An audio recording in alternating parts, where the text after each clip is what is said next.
Hoot hoot everybody! Hoot hoot! Oh, it's reverb, whoa. Oh, I know why. Okay. Either way, hoot hoot, echo, echo, echo. I'm Vilhelm Vanderbos, the noble owl of Globie Generation 2 Equinox, and welcome to an art tutorial stream.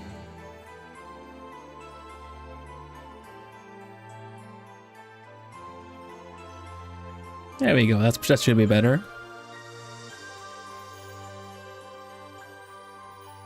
Sounding extra epic. It was, yeah. The sound devices were a bit mixed up. Hi everybody, how are you doing? Welcome back.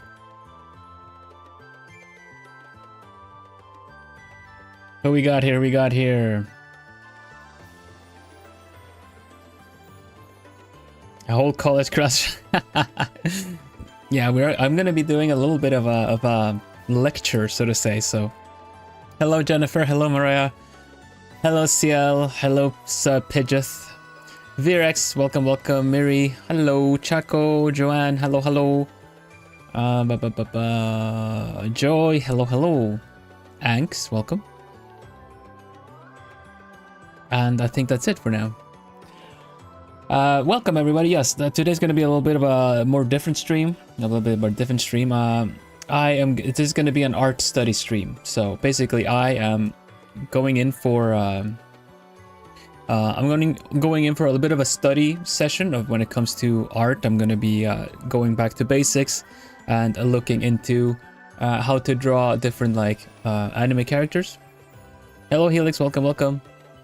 So yeah, it's not going to be so much of me teaching you. I'm actually also going to be performing the study and just essentially voicing my my thoughts throughout the process. We can take some questions here and there, but I'm going to be kind of more locked in on actually doing the thing myself as well. So it's not going to be the kind of tutorial stream where you know, I've prepped something completely like the material. I'm actually also going to be practicing what I'm preaching, what I'm saying. So a little bit of thoughts, a little bit of theory, a little bit of personal opinions. Disclaimer, of course, when it comes to art, there is no one true and only way to do it. But as it comes to me, it's more kind of like I'm quite comfortable when it comes to drawing. I feel like my process takes me where I need it to go, but I lose a lot of time when it comes to going back and fixing things. Basically, I will sketch something out, I will start working on it, and then I will fix a lot of stuff along the way, and that takes a lot of time. So I've realized that in order to improve on my art, it's better to, instead of trying to look for more advanced solutions, to go back to the basics, because stronger foundation lets you build stronger, much stronger on top of it. Hello Nando, hello Meshu, welcome, welcome. So yeah, that's what we're gonna do today. I'm gonna be doing a little bit of a study session, and you can follow along if you want. Drawing an anime face today, right? The anime face drawing today be based off of a combination of different things. One is of course the good old-fashioned, as I would say, Andrew Loomis face construction, the kind of flattened skull, I think, or something like that they called it, where it's going to be the circle cross, but it's going to have a little bit more to it than just the circle cross as a reference. And the other part is going to be the mask face versus the doll-like face, and I'll show you what that's about. That's a combination that I want to be doing for my own art, and we'll see what that's about, like how you can also apply it for your own.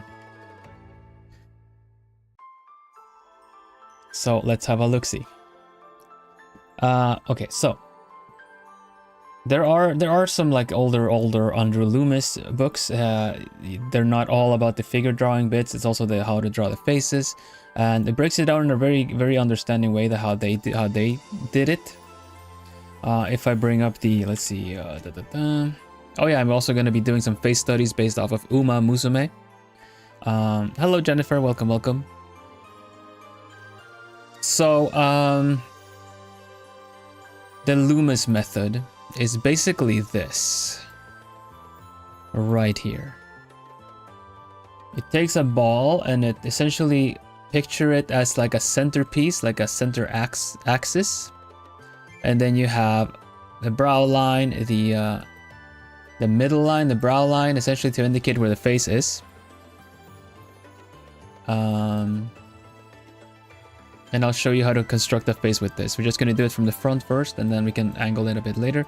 So basically, you have a ball with a center axis, which is like the top of the head, and it also slices the sides. It's a flattened skull, so essentially it chips off a bit of the sides, which is the temple of the face. Because if we look at it, if we look at a skull, right, especially if you have these illustrations here, we're going to compare it to how I have seen the anime starter thing. Essentially, when I learned as an owlet when it comes to looking at the kind of how to draw books and other tutorials that were available, we're going to compare it to this one. But basically, this one has hairlines, it has a brow line and a nose line, right? And that's essentially the base to a face. Now, Andrew Loomis drew... oh, I thought I had more versions of it. Is this the other one? Yeah. So basically, the circle and the cross is kind of you should essentially kind of have the sides kind of flattened. It might picture it as a flattened bit rather than a round one. And the center cross kind of is what everyone uses, kind of what you tend to use to kind of which way to your head is facing, right? Thank you, Natsu. Have a good one. Thank you very much. But comparing it to other tutorials that I've seen when it comes to anime drawing. Hello to Marinara, Vil Sensei, definitely. I should have like a hat or something, or maybe I should have glasses on. Glasses is very sensei-like. So, well, actually does make a difference. Is the music okay? You guys okay with this music? Otherwise, we can have something more like. No, actually, I kind of like the softer music. Just put the art music in that doesn't go too. As long as it doesn't go too loud, right? See you tomorrow, Natsu. Okay. So when I was learning anime basis, it ended up being something more kind of like this. Like I'm just gonna be a little sloppy of a circle here, just so you guys kind of see what I mean. I think it's important that you kind of you can draw a perfect circle in a sketch program, but it's doing a circle is part of the practice as well. However it works out for you. Hello, Bruja, welcome. And if I remember correctly, the centerpiece. There was something like this, and then you kind of go from the edges to do the actual jaw in this kind of an angle, right? So a lot of these tutorials would mention this was the eye line. So basically you have your eyes here.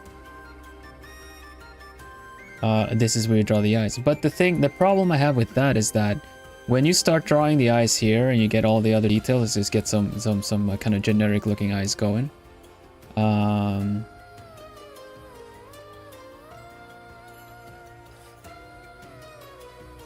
this looks so silly, but bear with me for a bit, right? You get to these generic eyes kind of going is that you have very little space to what is the top of the head, right? And normally, like some tutorials go like, oh, then you do a little bit extra for the head, and then you do like a little bit extra on the sides. You kind of start adding to the circle. But if you do the Loomis method, this isn't the eye line. It is the okay. Actually, let me copy this and undo. We can have it on the side. Clickety click. All right. So funny that the lines at the bottom look like a cat mouth. But yeah, this is supposed to be the brow line instead, right? And also what like the references just now had it that this should be flat.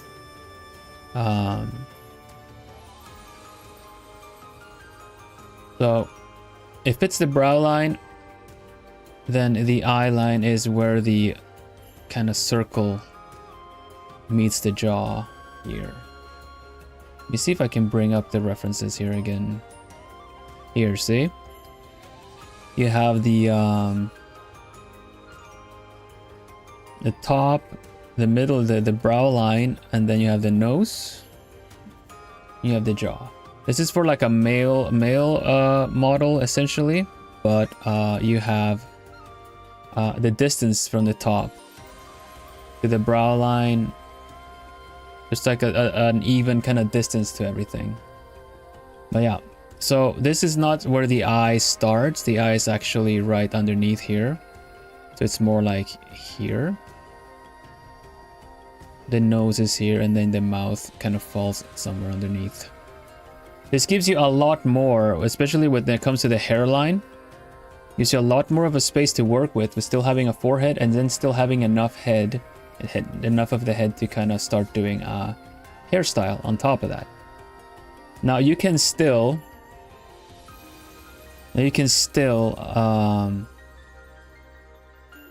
make big eyes to go here. But basically this would be the kind of cutesy face if you do it in anime style. Now the other thing I want to incorporate into this is by a Japanese artist called Mitake_Suga on Twitter.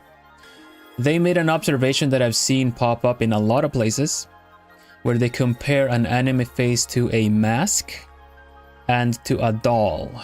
It looks something like this. The differences between a mask type and a doll type face anatomy. The mask face is something that you tend to see a lot in anime. The faces are very flat.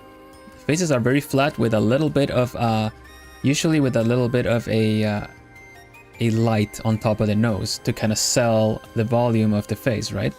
So if I were to kind of do something like this on top of this drawing here, it's something that you might see usually in terms of anime face drawings. It's nothing is wrong here. This is just a choice, but for me that I like to render up out a picture. I like thinking about it in this method because you have this and then you kind of put a little something on the nose, and that's kind of usually where the faces end up. Very exaggerated. Not everyone does this, of course, but if you look at it from this point of view, this is kind of how faces are drawn. Well, meanwhile, when it comes to the doll face, they're giving it already planes of the faces. So you have a forehead plane that would catch some light. You have the top of the head that would kind of catch the most light, and then as you go down, you get the ridges. But they're not the realistic type ridges. It's more so like a very simplified doll kind of figurine style thing. So you have ridges that would catch light at the bottom of the eye. Meanwhile, the ridge between the eyebrow and the eye would be kind of shaded instead. And then downward it also gets shaded. So this gives a little bit more of a 3D effect. And if you keep that in mind, it kind of will help you kind of already render it out a little bit better. Because when you think about it like this, you will get the nose line incorporated in your thought pattern, and you will also think, if you turn the face around, you will also already think that this part kind of goes in like it does, instead of it being kind of a flat angle, So in a combination of Loomis's building of a face and then rendering it into kind of this kind of doll-like style is where I would like for things to go. They're very exaggerated both ways here, but as you can see, when it comes to the doll type, how it's angled.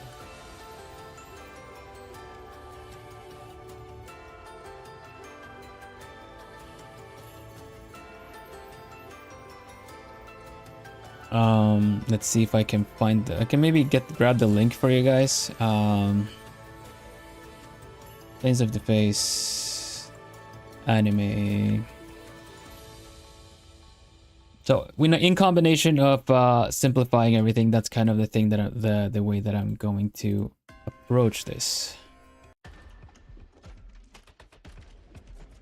Now this is kind of an experimental kind of a stream, so like I said, this is I'm going back to basics because I'm not particularly good at this, so you will also see me struggling a bit because this is kind of a part that I want to learn and get better at.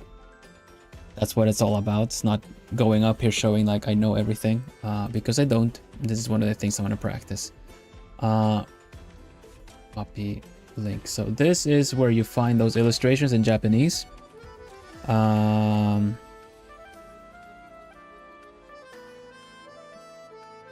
face breakdown. They're on Pixiv, so you'll have to go. I don't know if you can access it. It's probably access it without an account, but that's where you find the original post by the artist. So what we're gonna do is we're gonna break down characters with this kind of a method, Andrew Loomis's method to into anime. Just gonna have a quick look at so that I have the right references here. A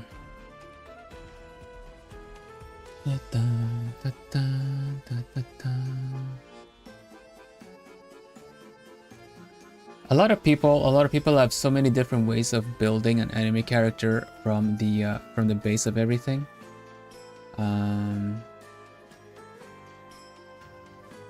But you gotta also kind of realize that whatever works for you is kind of the method that you should be using.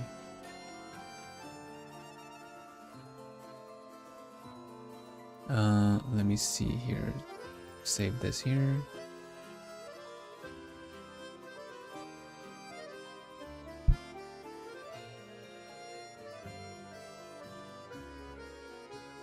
Top of the head, middle is like the brow line. Rolling to the bottom is like where the mouth is. Okay.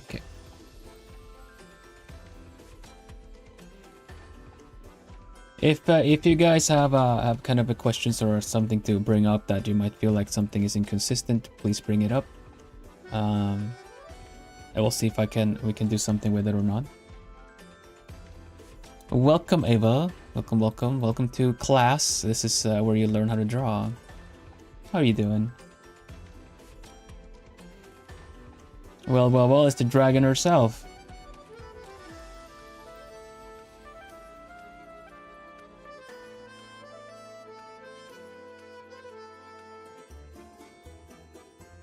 Avarithia Hawthorne, everybody. You might not know her that well yet, but you will soon. Okay, so let's have a quick look-see at how to build a face. Let's see.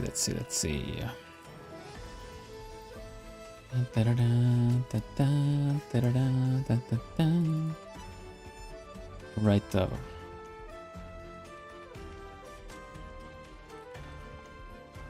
Wah.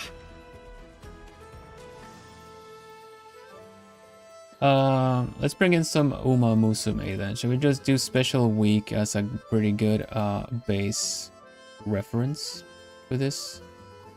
This is not gonna like translate exactly 1-to-1 because you know they have stylized faces too.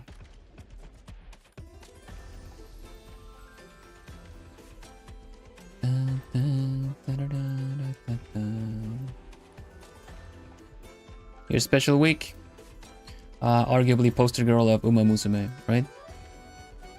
If you look at this, let me do a quick little study on this. And yeah, this stream is more of a art study stream, so less probably going to be less chatty than usual.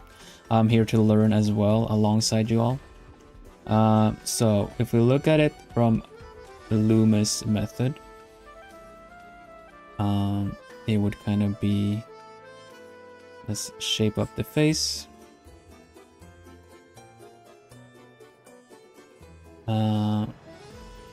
With get the circle in,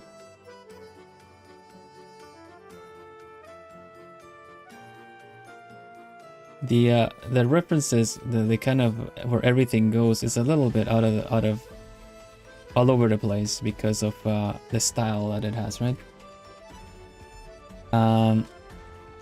So just looking at it from the side, the brow line is definitely where it needs to be. I feel that the brow line is definitely where it needs to be. It's just that they have their brows really high right now. I've yet to play this game, so I actually don't know anything about this. I don't know a lot about Uma Musume. I know of some characters. I haven't played the game myself. I haven't played the game myself. Wait, I can just draw over it. For study purposes, of course, we're going to be analyzing this. We're going to be draw over it. We're going to be kind of see where everything goes, so that we can analyze and see where we need to adapt our approach to it. So the brow line is there. The eye line is a bit lower. The eye line is kind of where the jawline starts, connects to the circle here, right? And then between that and here, usually this is where the mouth would be, but they have a little bit of a different thing going. So looking at this, right? If this is a style that you want to do, that you want to kind of emulate for yourself, then definitely go for it. Like, try to see where all these connect, where these kind of change, where these kind of like go in the character. Let's draw on top of this as well, because we have the eye here. The other eye is also like here. Nose, let's mark the nose here, and the mouth is there. Okay. Now let's grab special weak here from the side, and we kind of look at it from there as well. But we'll try to recreate this on our own accord on the side as well. Is the mouth right on? Usually I would say, when it comes to like using this for anime stuff, this is supposed to be the brow line, right? It's better to do it from the side, honestly. So let's try to do it. Let's try to just grab this from the side. Na na na na na na.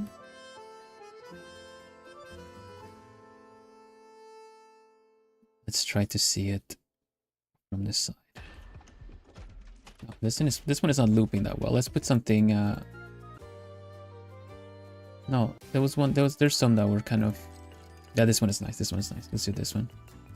Yeah, it depends on what you want to exaggerate for your own style, right? Because you have some styles that have they have a very small distance from mouth and nose. Others have a bit more. 3D models tend to kind of vary this a little bit more. So we'll look at the Loomis method from the side. You have like the temple here. This is like where the brow level goes. This is flat. Then the ear, usually they have like horse ears now. So just if it was like a normal, like not say normal, but a character that has more like humanoid ears, they would be at the bottom right side of this circle. And the line shouldn't really be round for the cross. Think of it more as like it goes out and then it goes kind of down the face here. So you have the brow line, you have the eye line kind of meeting here. Nose in between, and the jaw is kind of the same distance from brow to eye. We do it like this. And then applying this kind of divisions of where the hairline goes and where the face is. I'm going to consider that as well. So hairline, let's put the hairline there. The face should kind of be here. Brow, eyes would be kind of more like here.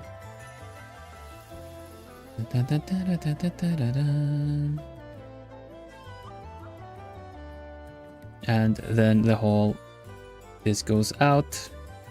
This part goes in, this part goes out, this part goes in again. We get the general face shape here.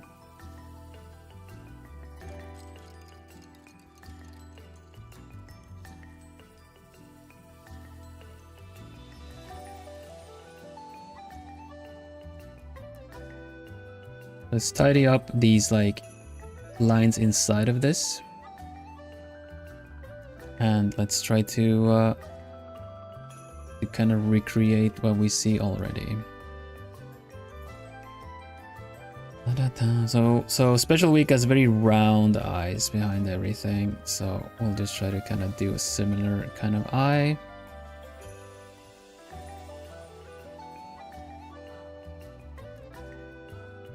It's important that because her eyes are quite wide, that you show most of the pupil as well. Otherwise, if you do an eye like this, you imply like the eye is very, very big because it's kind of, the eyelid is kind of covering it already.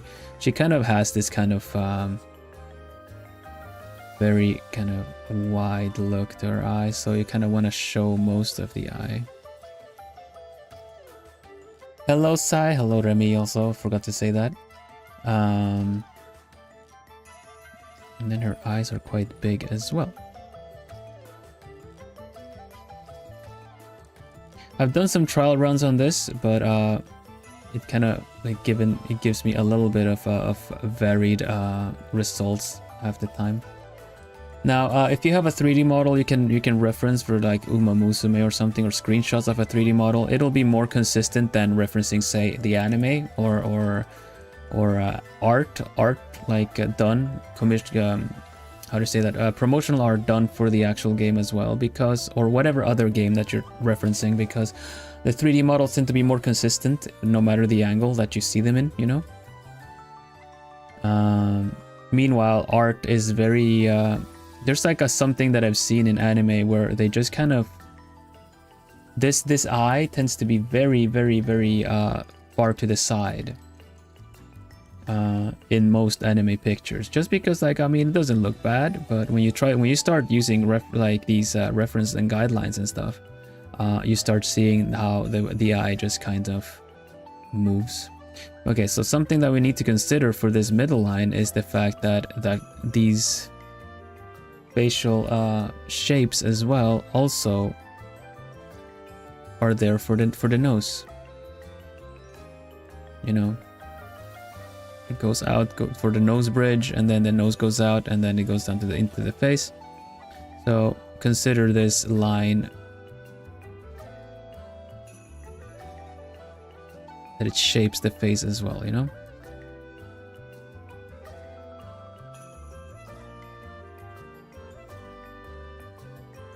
And also, like, it's very easy to you just do anime and then put the mouth somewhere, you know, like, I mean, as the more free the mouth is, the more expressive you can make it. You can, like, you know, do silly kind of cartoony expressions like this. But if you're going to be using the reference guidelines and stuff, if the mouth is kind of there, then it also kind of needs to be, like, follow the lines, you know.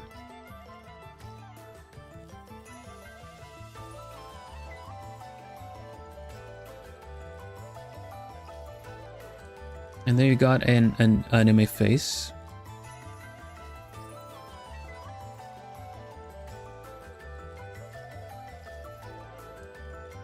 To an extent, I don't feel like this eye looks right, because since the whole face is turned, I also kind of need to this needs to be a little bit deformed as well. So that I feel like I did something, like I did not consider that part properly.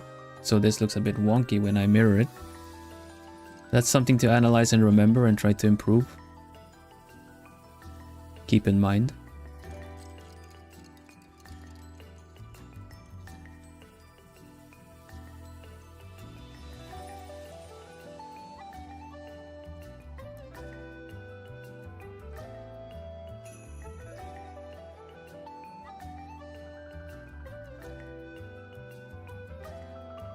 Hello Butchie, welcome, welcome.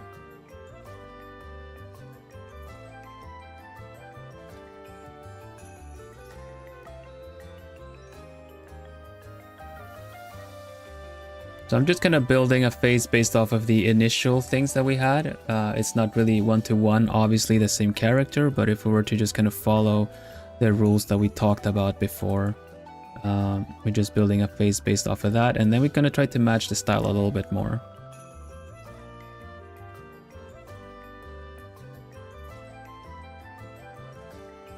I've seen artists really completely stick to their guidelines to the point where, you know, you cannot tell what if they're like masculine or feminine representing characters until they start adding everything else, which is pretty interesting to me, because you kind of you have some of these little guides to follow for some things.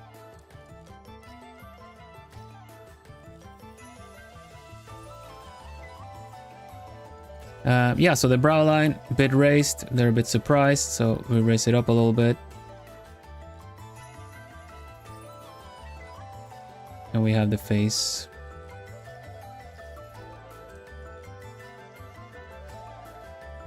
The ear isn't even matching everything properly, so this is something I really need to look into a little bit more.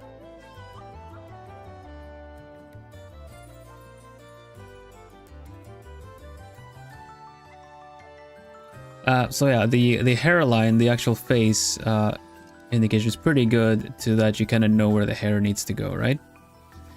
So if I were to give this some shading as well, some light and dark shading to the whole, to everything. Let's put down some basics using the dull principle of this whole thing.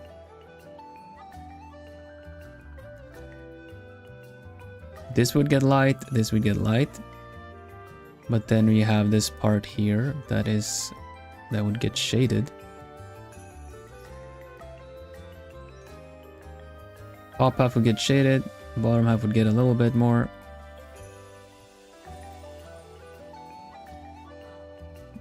And this is the stuff that I need for my art, because I like to render things a little bit more like realistic. Not realism is the wrong thing to say about this, because it's all anime at the end of the day, but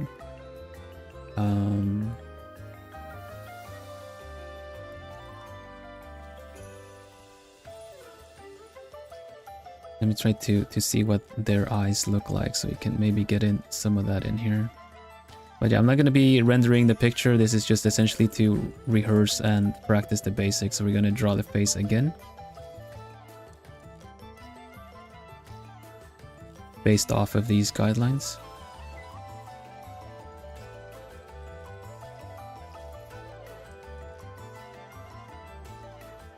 Yeah, the basic setup for the face right there, right? So if we go back to, let me just save this. Okay, we go back to this.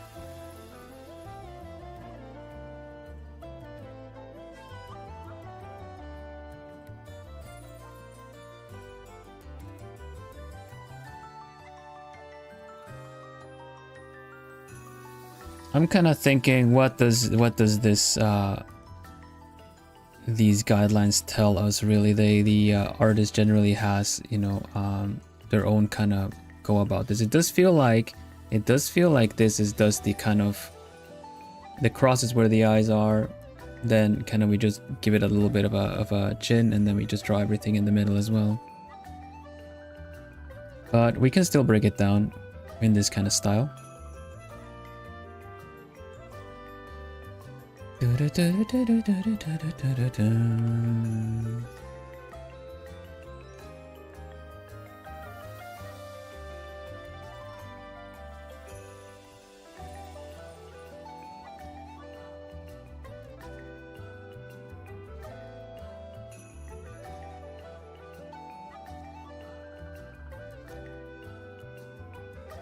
Oops.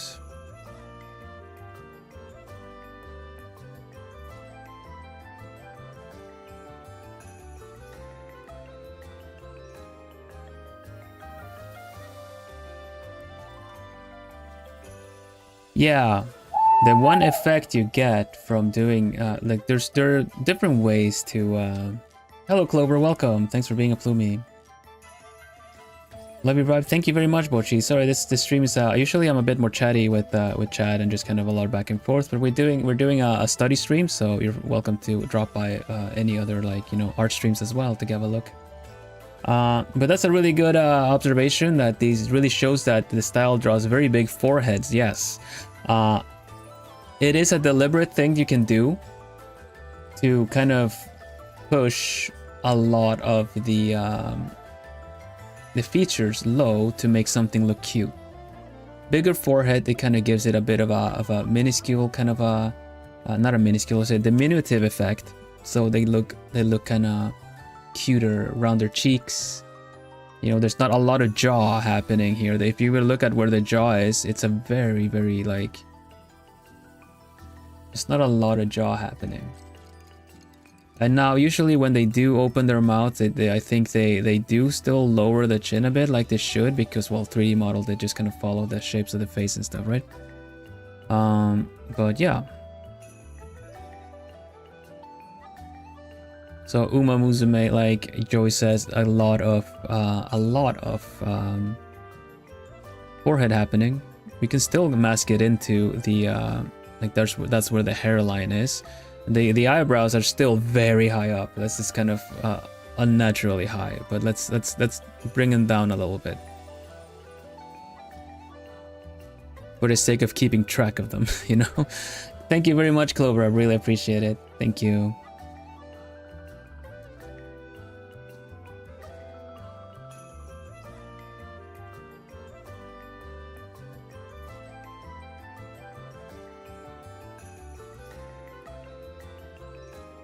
I'm gonna bring the eyes to a middle point.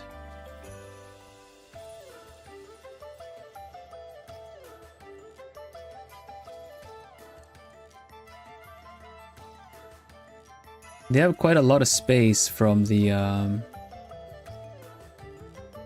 nose to the mouth. And we're gonna bring in another of the horse girls and compare if we see the same style happening there too. Because I would say, like, one of the impressions I get from any kind of art that I've seen of Musume and everything is that the characters are really cute. And they're drawn in this way that they are young and cute. Some of them may look a bit more mature, but they're all drawn as if, like, I'm assuming they're kind of gen or classmates, you know? So they're around the same age. Are you gonna use exterior guidelines that are the same proportion for a turnaround? I think so. I think we're gonna do that. We're gonna look at it in normal. Right now we're just breaking down the structure of the face, and then we're gonna look at it around. Because I have the model. I have a full turnaround of the model, so we can compare that too.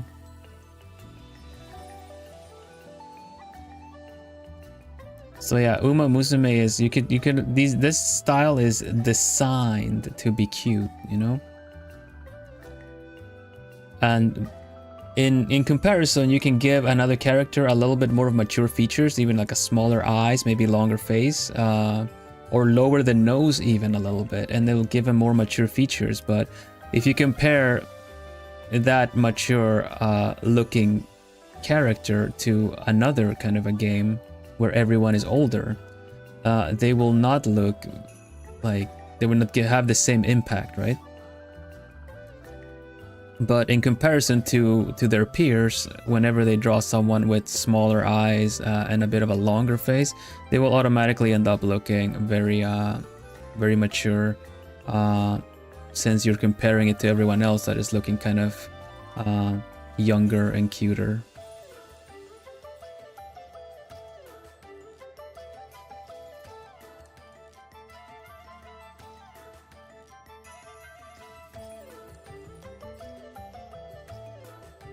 Okay, so basically this is what it breaks down for the face in general.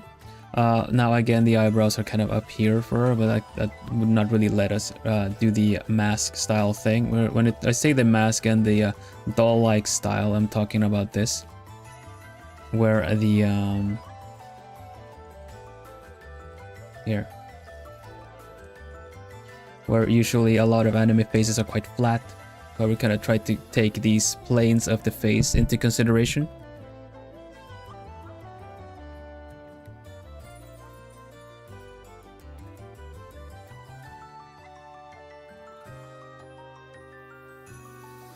Now,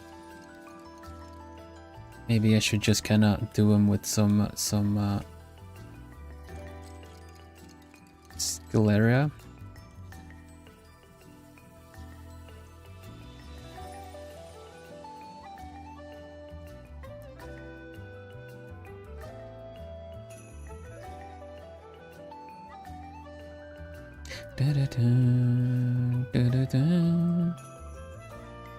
Right though, so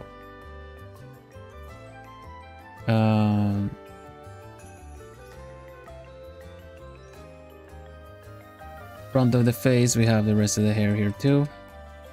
Now I see some stuff that I'm doing a bit different. It's like the where the eyes are. The eyes on Special Week are definitely way more separated than I drew them. Maybe we can just kind of put them to the side a little bit.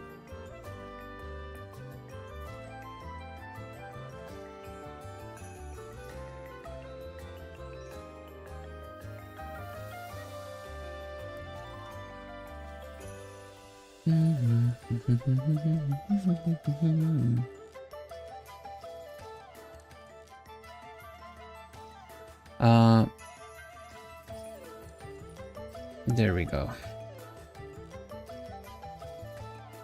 So let's see, let's grab the model from the side as well.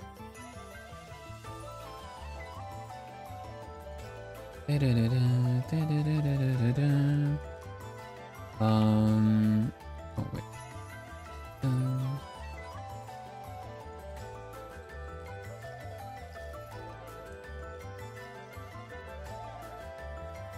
Need to bring this over here.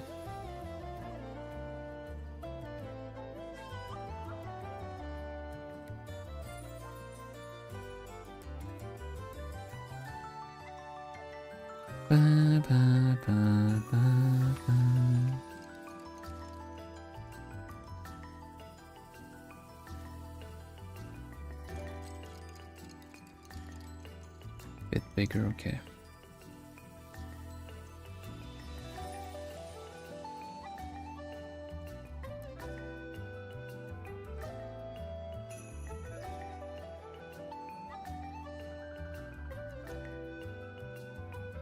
Didn't make a note of how big I was rescaling everything, so I'm gonna have to do it this way.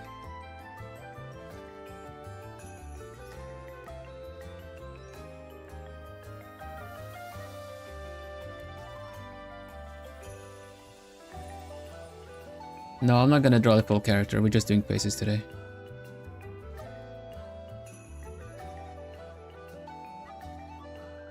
Hello Nai, welcome, welcome.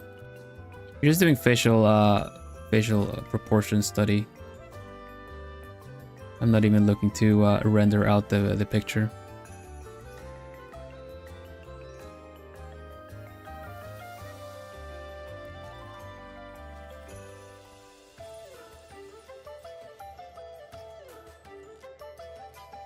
Come on. There you go.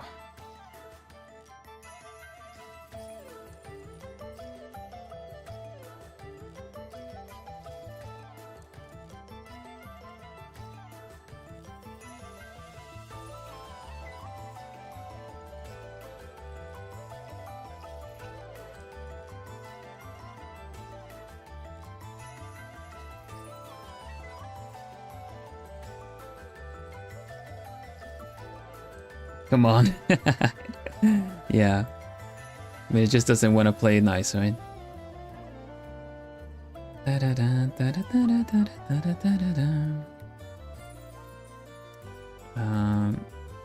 I... Man. This, where are you? There you go. Bye. Dunzo. Okay. So we got the face done. Like Sai was saying in chat, you can do external guidelines. We still have the I still have this one.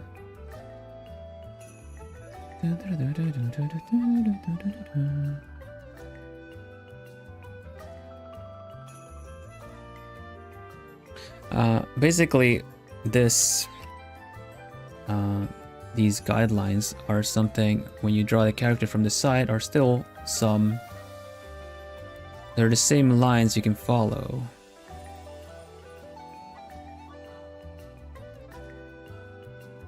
Let's see, I'm pretty sure I have a straight line. Yes.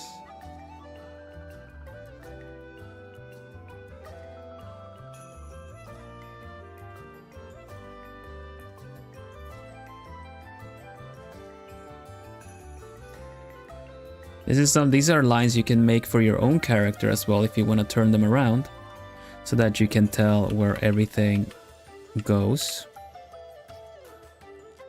This is so nice with the 3D model is that, you know, you just kind of turn it around and you get all those. Everything matches if you only turn it in the y-axis.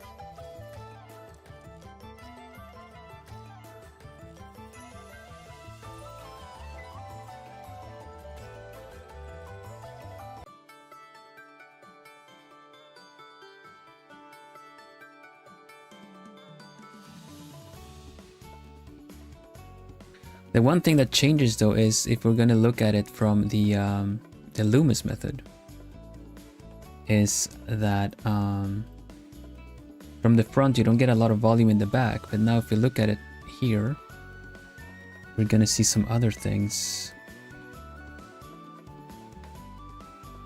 Let's bring in a circle. Let's bring in a circle so we can just have it as a reference.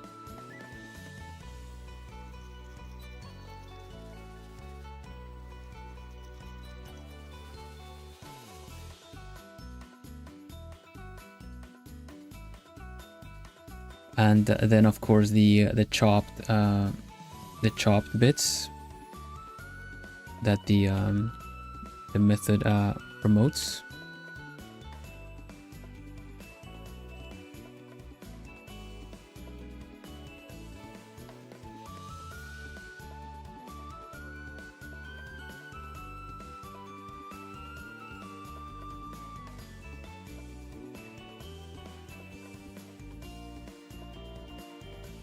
Looking at it from this side. Bring the circle over here now.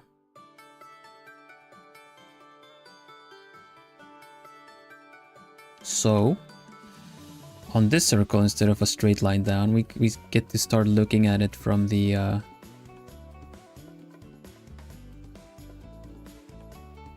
from this kind of perspective.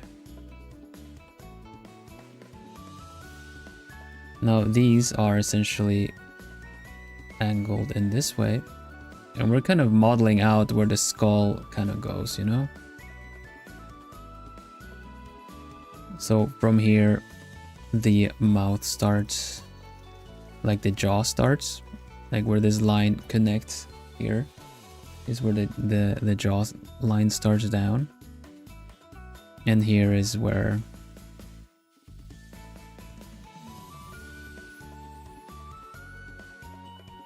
this line, the middle line, kind of does kind of that kind of an angle, not completely round angle, but just kind of goes out, follows the face, and goes in again.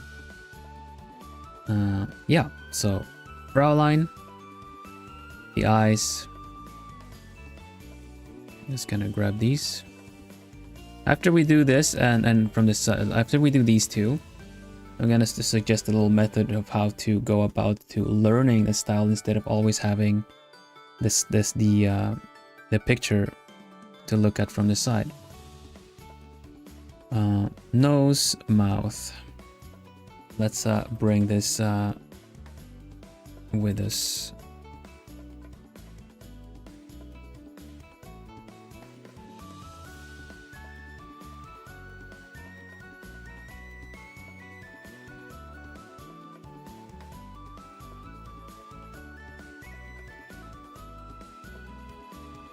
Relevant to drawing, but more related to member activities. I mean, sure, I guess. It's like we're. I figured I'd rather take questions that are relevant to the current stream, because I'm also trying to focus and learn from this right now. You can leave a comment on the stream if that works. Otherwise, I don't want to get derailed too much right now. I'm sorry.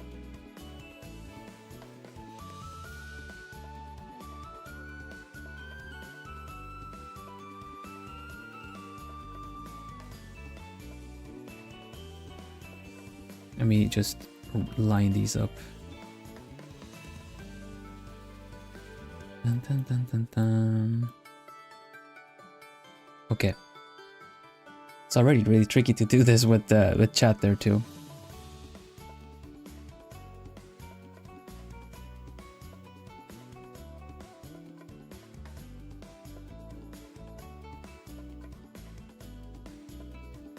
thanks, I.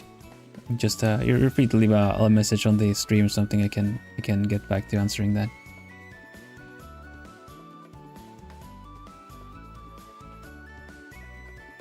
Hello, Dango.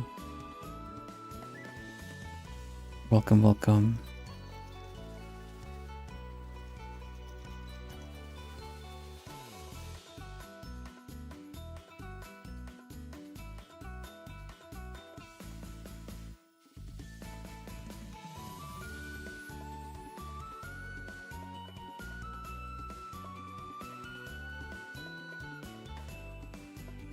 So like we were saying before, like these using the doll face kind of references that this goes out, this part goes in, this parts go out, this part goes in again. Gonna be using that here as well. It's out, goes in, goes out, goes in. That's also the same for the middle line. Out, in, out, in, and you got the nose here.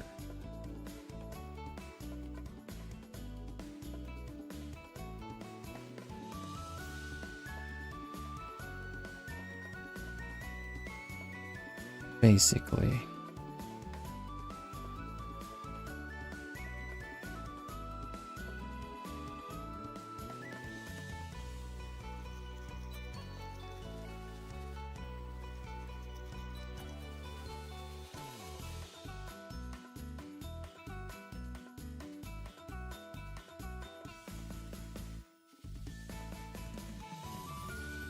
There are some manga, professional manga artists that do it like this as well, where they will draw their character and then kind of just do the lines to kind of allow them to rotate them from the side, if needed be.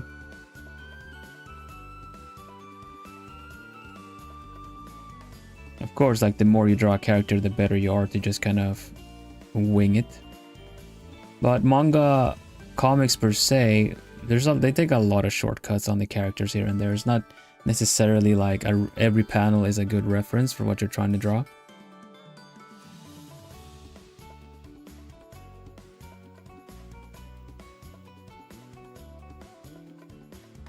So basically the turnaround is a little bit more like so. We need to consider other things when everything turns around, like where the nose and the forehead and the hairline is. To kind of consider that gets light and this part here gets light if you're going to look at it from the doll face structure. That's more for rendering. I kind of want to practice this kind of face construction just to kind of have a little bit more of a consistent style and have a more deliberate change of it all. Now, what I was talking about before, like something we can talk about when it comes to doing master studies.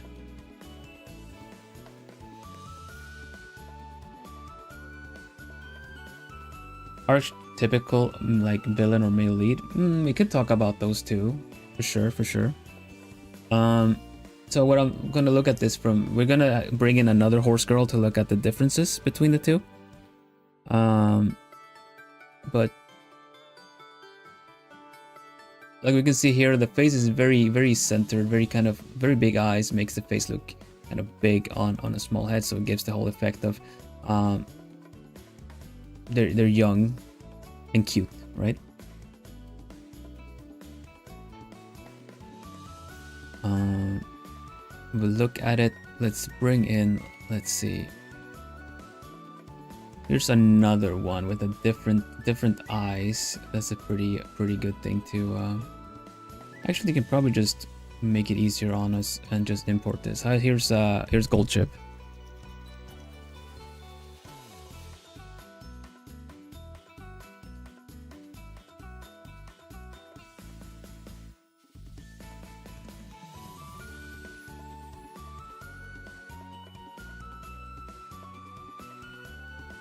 Gold chip has actually a better face to see the sides of your...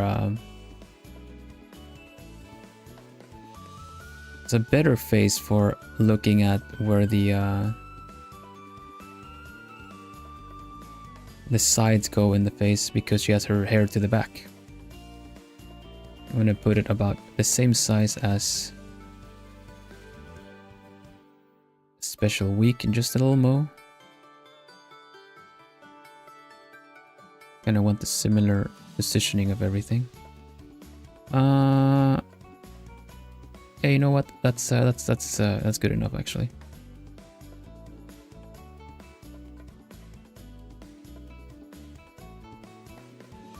I don't any use a line I draw until I found the right place. That's what I'm trying to avoid with this for myself, right?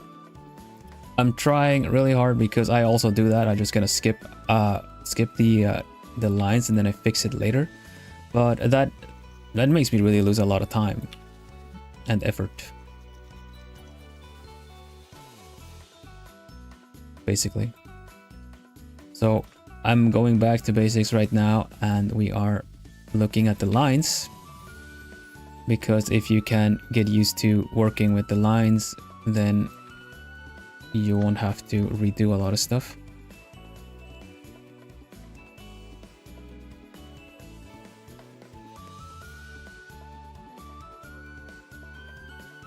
So if we compare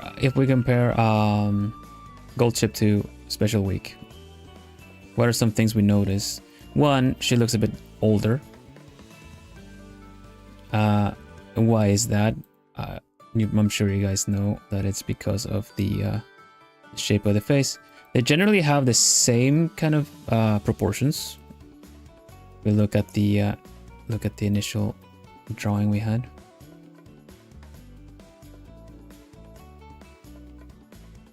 Let me see if I can put that over here. Yeah.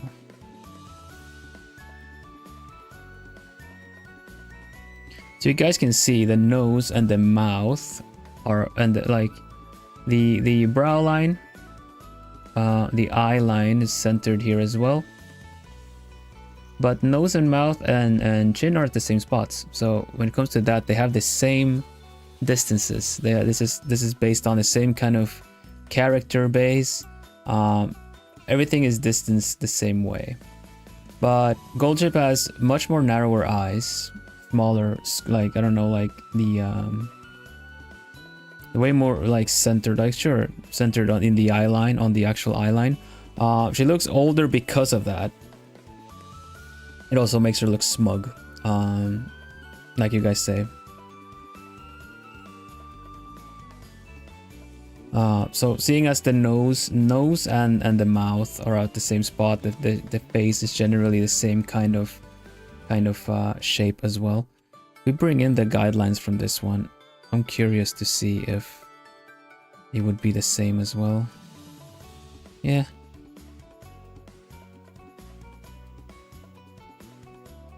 Easier to render in 3D.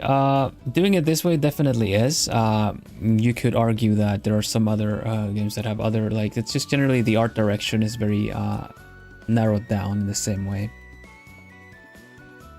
It just makes sense to kind of build characters that kind of look like they belong in the same place, right? So,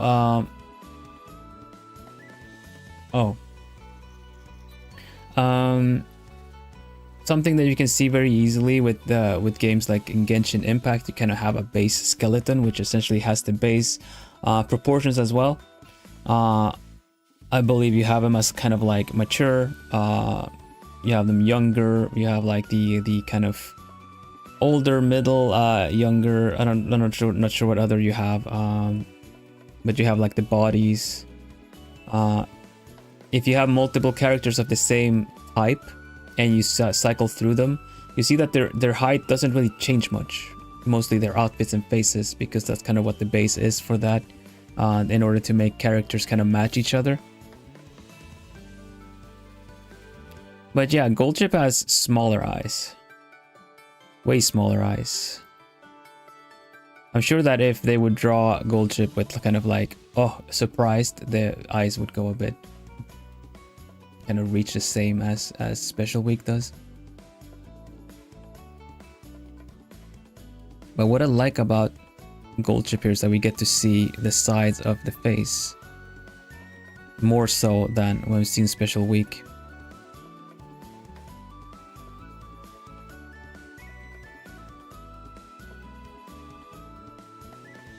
So yeah, it's really interesting. I'm gonna find the middle line for these.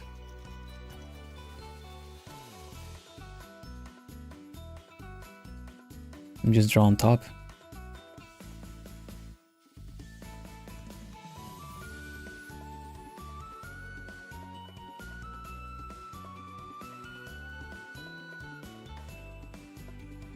Just kind of the middle line on this one.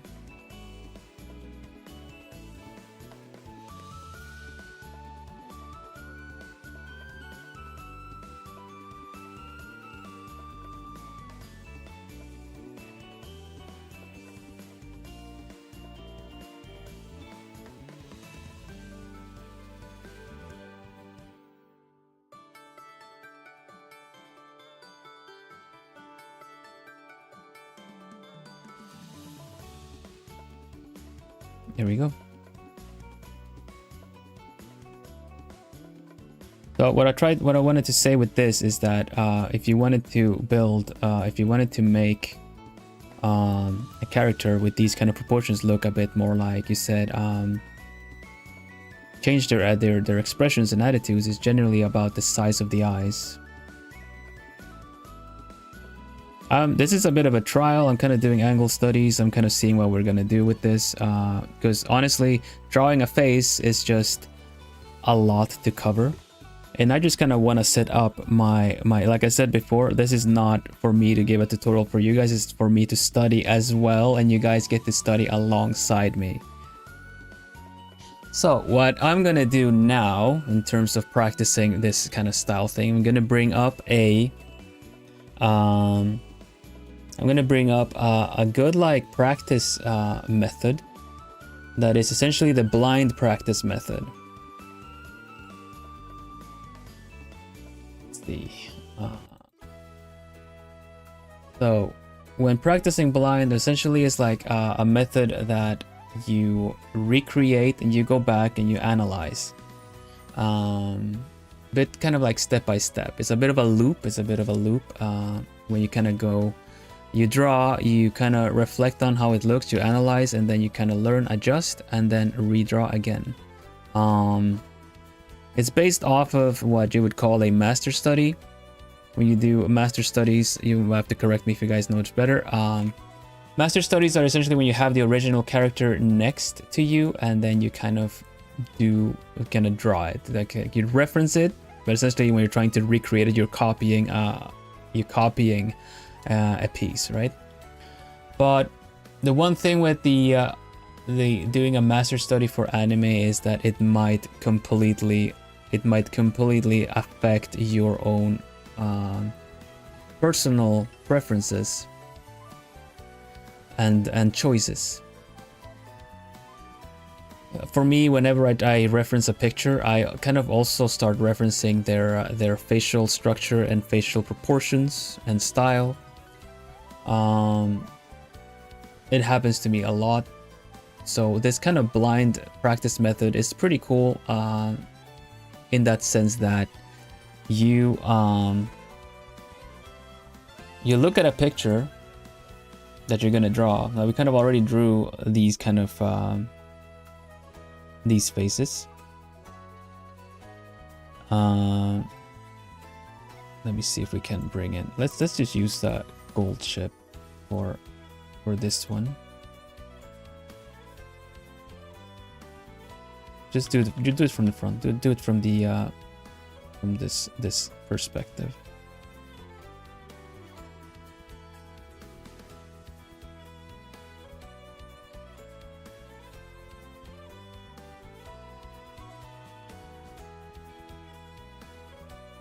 Well, basically, you look at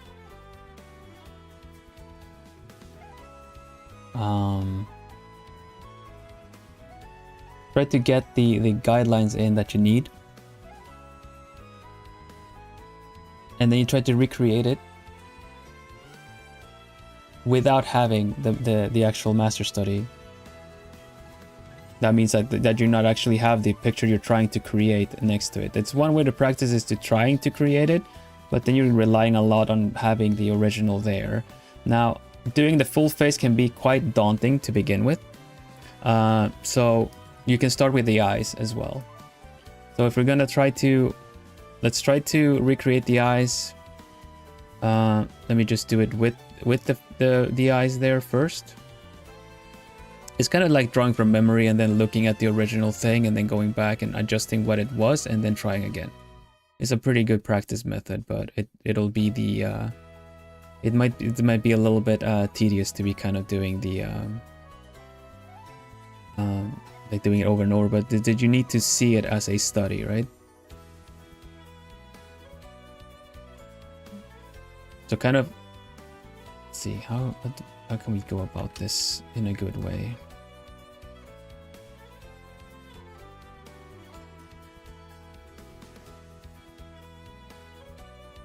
Okay, so I did this.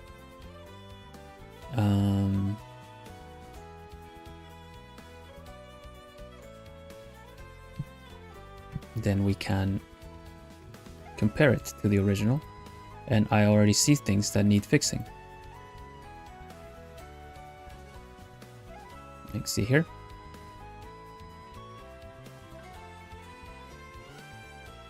The length was not too bad, but the eye is very much too big. It needs to be kind of narrowed down. You get the effect.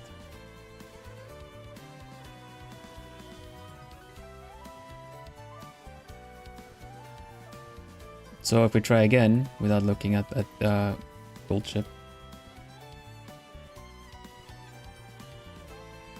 it's let's see. So it's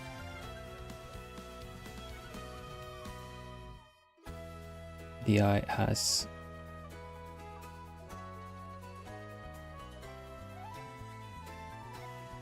this kind of shape. No, I'm really not looking at it on the side.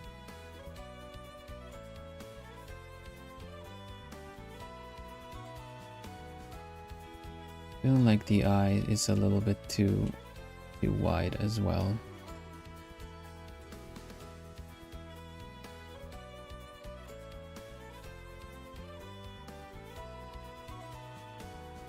Comparing it, we're getting closer. I think it's pretty close, pretty close.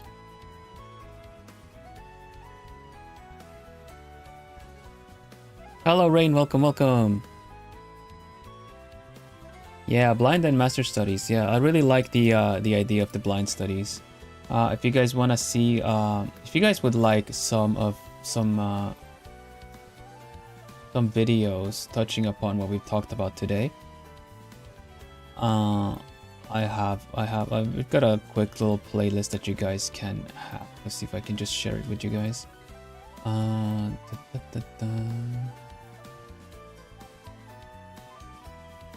Oh, I didn't save that one. Let me find it for you.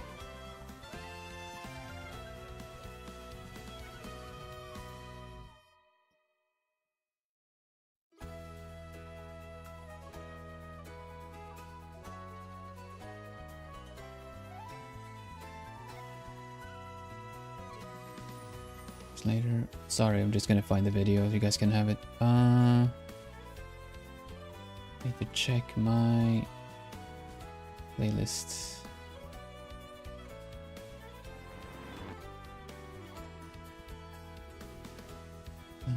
There you go. There it is.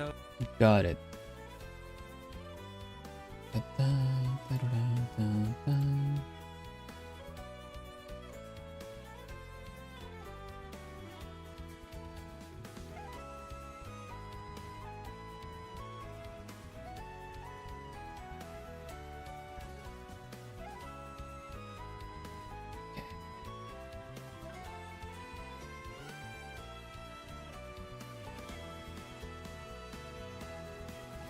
There it is.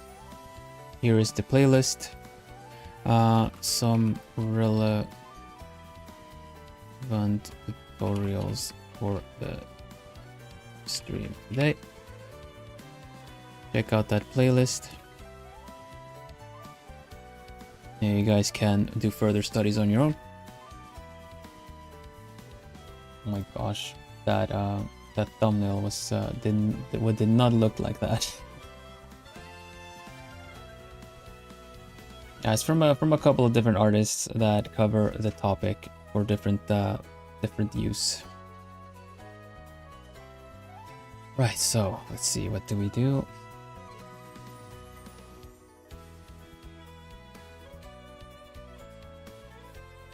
Shall we do here? We can do a full-on.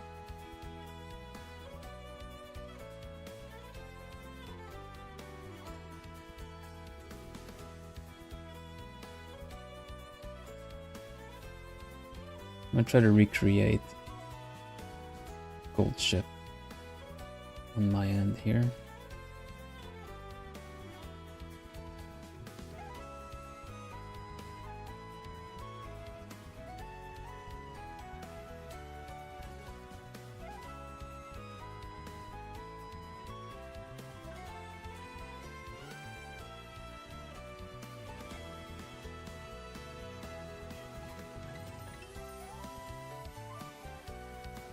Good master study, if you want to call it that, is recreate memes in your style. Oh, like memes as in like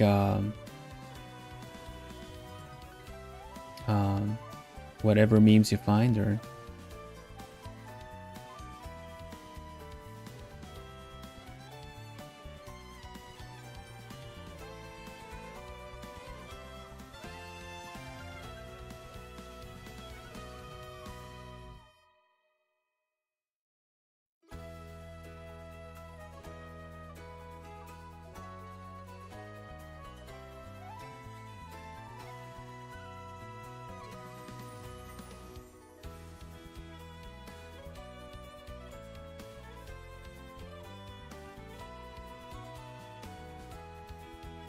oh, facial memes. Og, yeah, I getcha. The guys that are pointing and like doing the. Honestly, one of the many art videos that I've seen with tips and stuff really cover a good thing. Like if you're trying to practice for something, try to make it relevant to what you want to learn. Like if you're trying to learn anime style and you're looking at a lot of stock images, try to translate that and draw it in anime style, like you're saying, like draw it in your style. Because only drawing like realism is not automatically gonna translate into what you need it for. Because even though it's similar, it's adjacent in style, you are still drawing. It's not gonna become what you need it to be in your head. Like when you really need it, so to say, you kind of need to translate it. And what you do to translate that, what guidelines you use, what conversion methods, that's a very personal thing to each artist, I would say.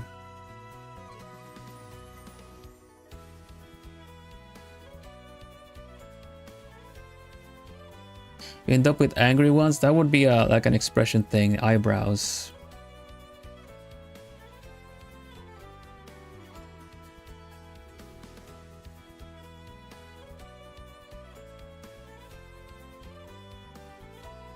That one would be in the eyebrows. Because you can cry angrily. You can get teary eyes from being angry, so.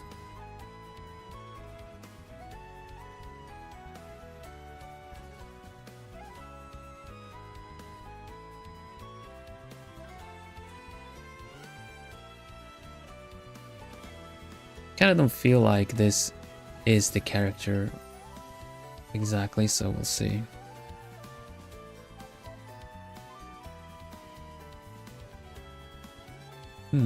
Got some adjustments to do, I see. I run into this problem quite a lot is that I draw and it feels like, oh, that's pretty decent. But usually in anime, just having just a slight little distance from one thing to another is enough to change the character, making the cheeks a little rounder, or the chin not sharp enough. That's completely, like, can completely redefine the character. Getting closer, definitely getting closer. The eyes needed to be further apart.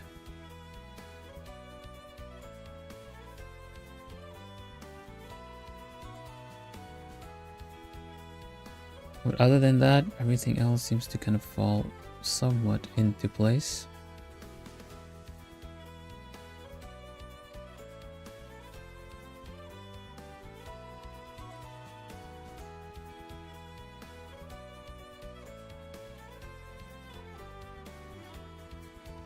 I think for her, this part of the eyes kind of make it really show that the eyes could be open more, but they don't.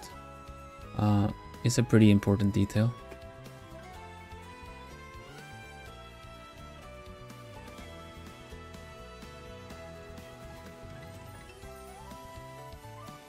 Since doing some research for the characters, I've gotten recommended a lot of videos that show the characters. Like, you know, from the anime or just highlights of them, and it really made this character such a troll. I somehow expected her to have, because of how she looks, I kind of expected her to have this kind of high and mighty tone to the voice, or Jo-sama voice, but really isn't. It was pretty funny to see.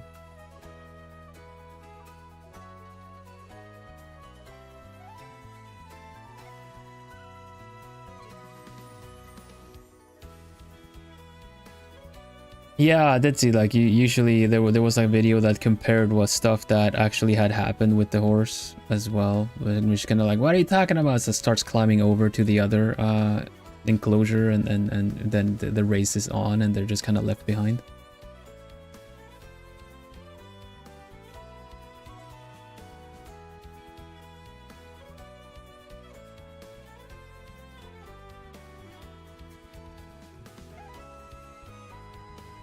Okay, so we got the basics in. Now if we would try to use another angle, let's I'm gonna try to find.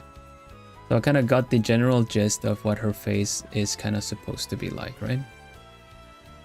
Let me see if I can draw her in another angle.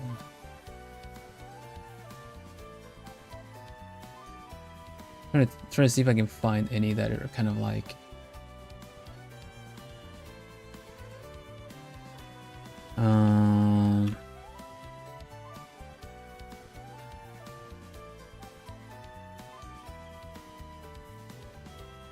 open Sketchfab. 3D models for good references. I'm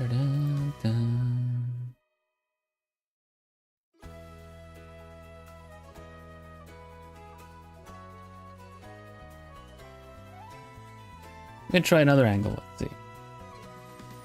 Let's try another angle on her.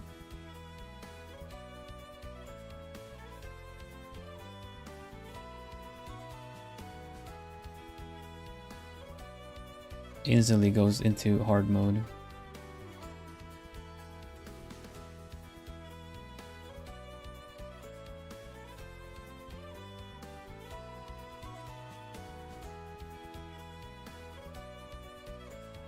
Need to angle it a bit more. There you go.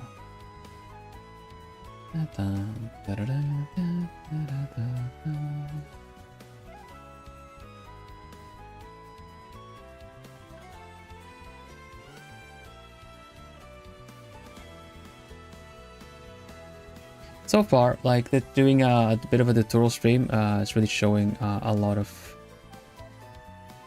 giving me quite a lot to think about, in a good way. Kind of, I'm already seeing some things I could improve on these on the structure of these, if I were to do more, I mean.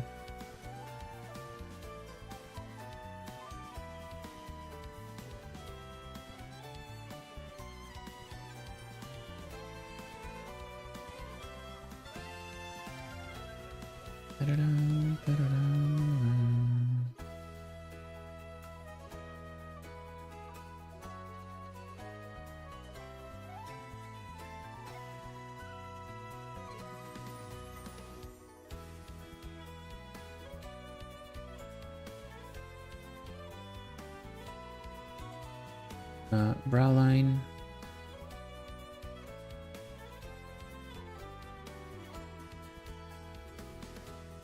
The eye line I do a bit too low in this case. Let me just lift it a bit.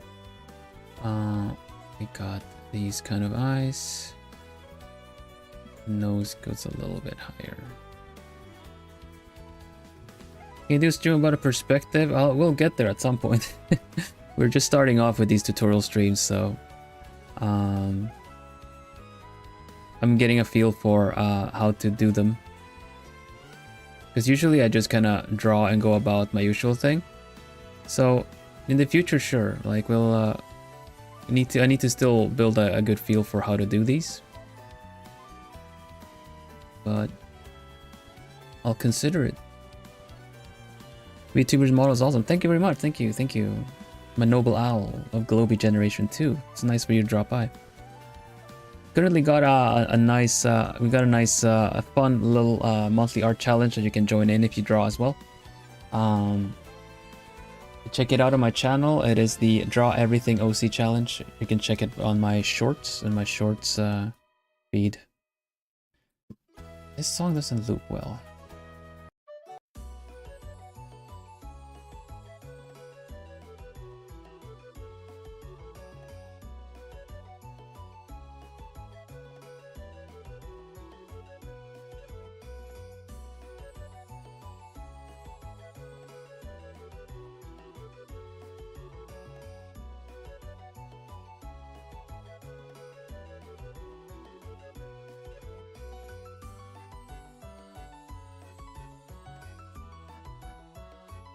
No, I didn't make my model. My mama made my model. I'm part of a I'm part of a company called Globie. Part of Break Group Europe.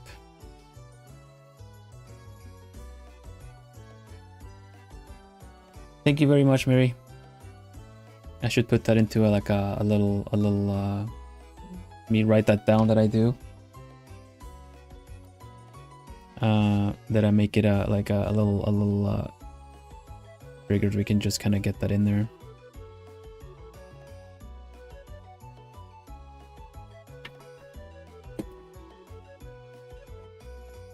Trying to angle the face, but it's not really. I'm not really angling it. I'm already kind of going a little bit too hard mode into this.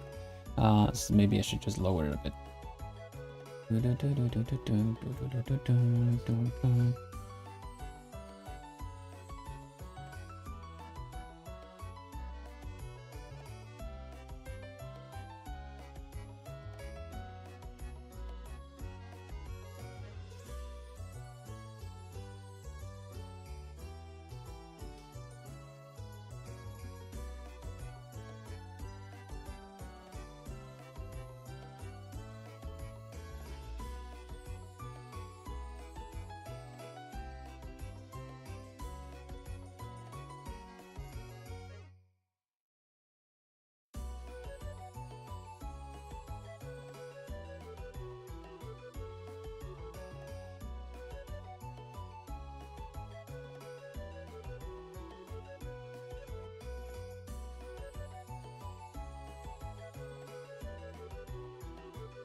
Rotating the whole model of the character 360, yeah, definitely.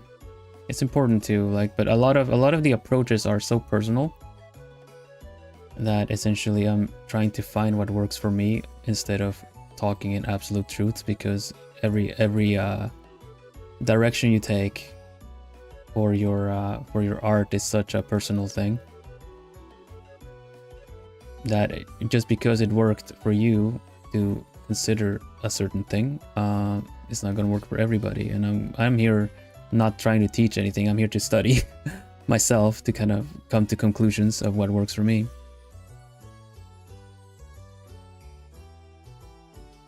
I don't know if that's really a good format for a stream, honestly. We'll see, we'll see.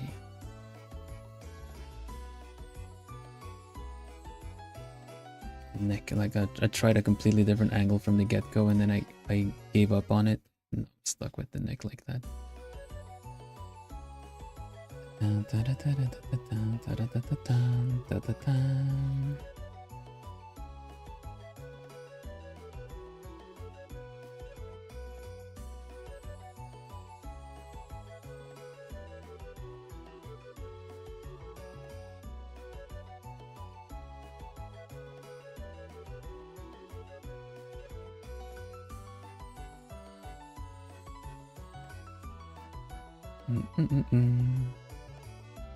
Now, if we were to incorporate the other bit, the rendering should be something like hair, like light, not a lot of forehead visible, so light and fade, I guess. I think I'll just render the face up a little bit.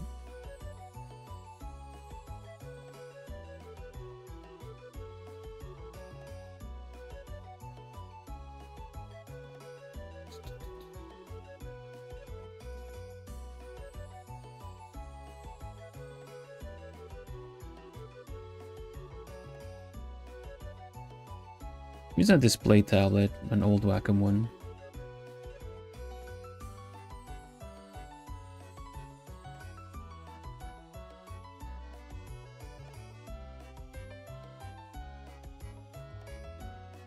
Hello, Elabers, thank you so much. 8 months. Hoot hoot.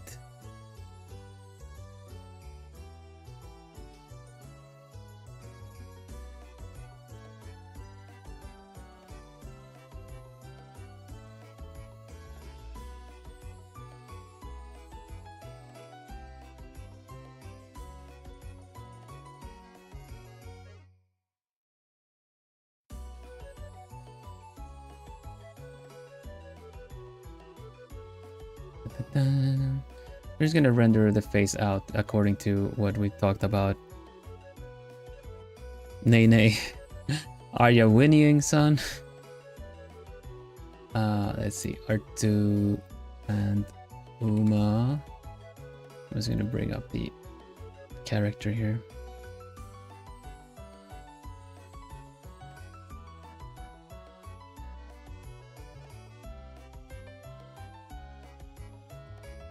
What I like about drawing eyes from when you start going into side perspective, so you can really give the eyelashes a lot of volume. You know, make him stick out.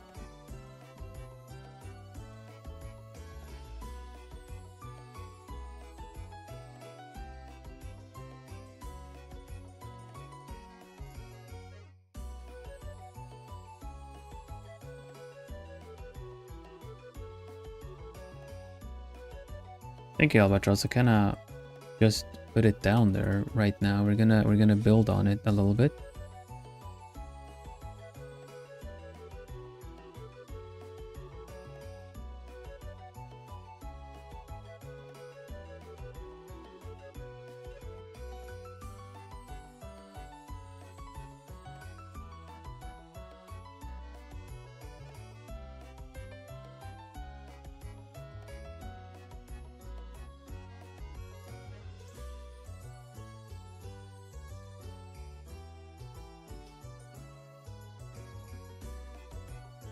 Thank you for the hearts. I see them flutter. Thank you very much. Let's kind of render out the face according to the whole the planes of the face, like these.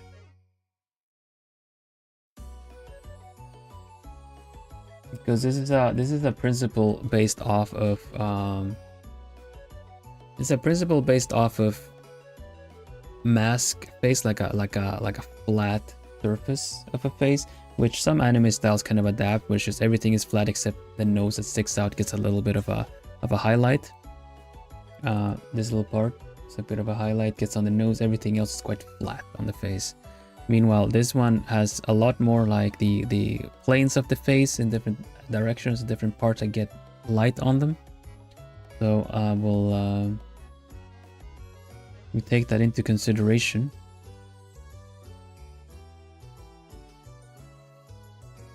And give it a little bit of a render and see how it turns out.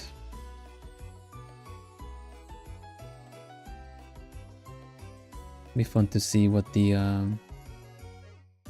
what that kind of does to the picture.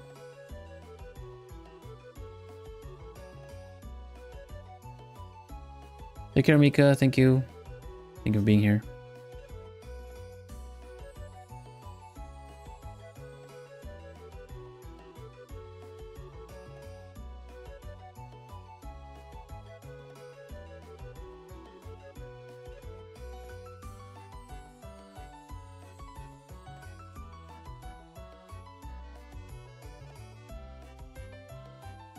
Face is kind of there, so everything else behind this gets a little bit more shaded. We can bring in the eyelashes and everything again once everything has been defined properly. The nose might have to be a little bit more to the side, actually.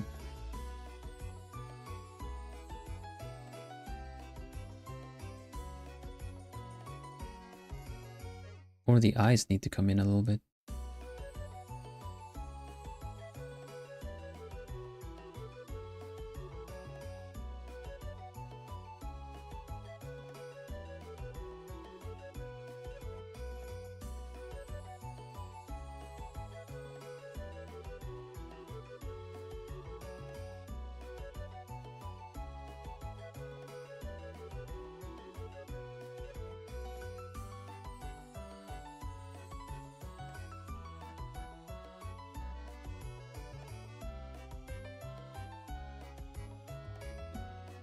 Drawing the planes of the face.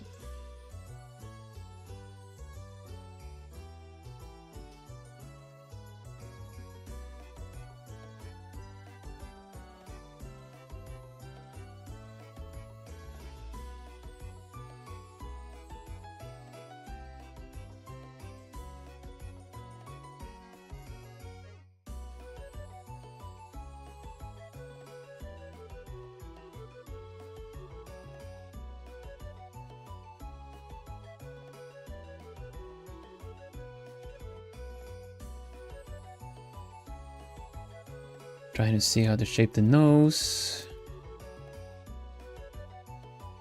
It's tricky to keep commentary up when I'm just kind of like trying to figure things out myself, you know. Kind of expected it to be as such a bit tricky to keep a good commentary going. Okay, so I'm trying to give the face a little bit of shape. Trying to give the eyelids a little bit of shape as well.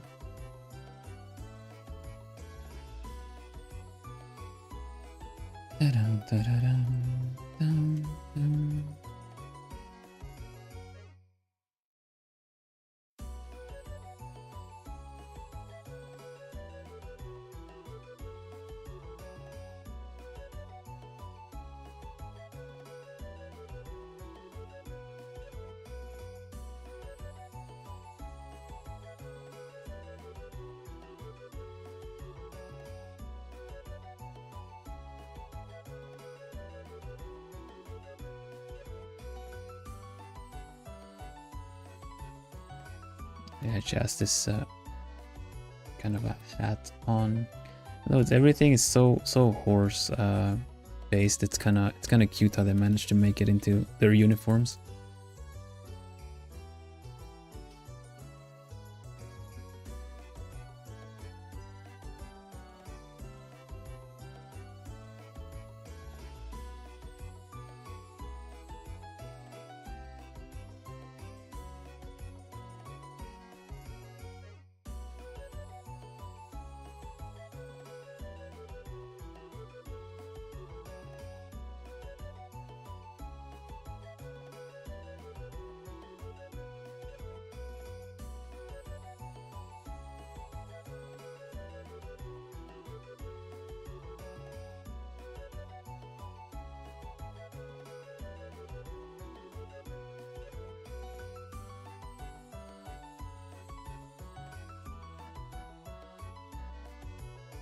There's no way this would get any kind of light underneath the hair. So let's not push it.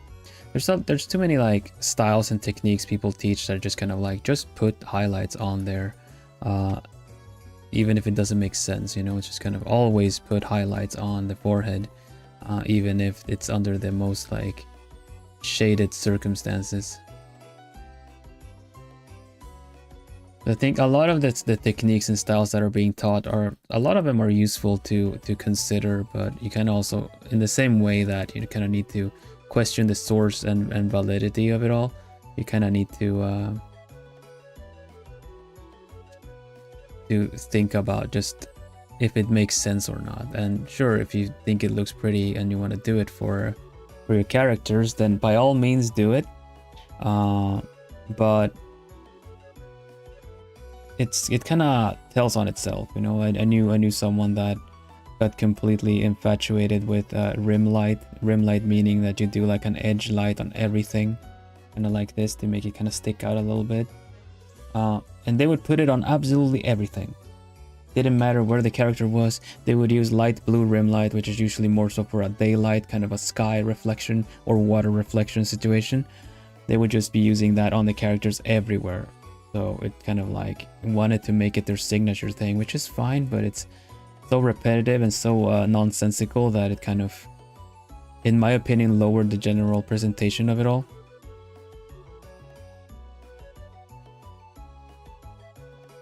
You can have rim lights on your characters, like if you want, everywhere, but you kind of have to start considering how much of it you kind of want, and what color you should base it off of, and not always go for the same one, because it might not make sense to have blue rim light when you're in a volcano environment, you know, with a lot of warm lava environmental light. But hey, you know, again, your choices on your art. If you want to add colors that might not make sense but make the picture look cool, then just go ahead.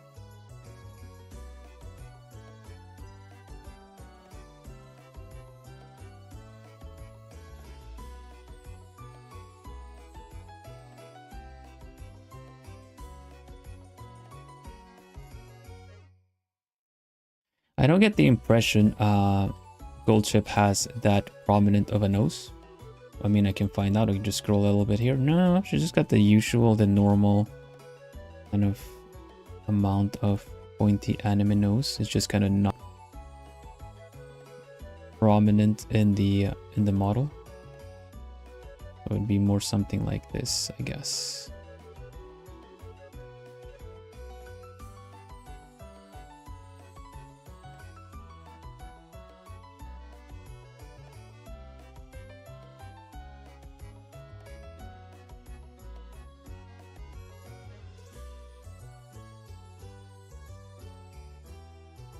Style choices, you can add the nostril if you want to kind of give the nose a little bit more volume, but that depends on if you want that on your nose, if you'd rather have the cute little button nose and just do a dot. But I think working with the planes, the shapes of the face, and also the structure of the face will let you kind of consider that little dot might just kind of be the tip of like much there's a lot more there than you usually draw in, you know. Something that I'm seeing with the reference as well with the 3D model is that from the side they don't have a lot of eyelashes and stuff, which is pretty interesting because, you know, that, well, I guess the 3D model is just kind of drawn on there, but that's kind of when your interpretation as an artist comes in, and you can just make their eyelashes stick out a lot if you want.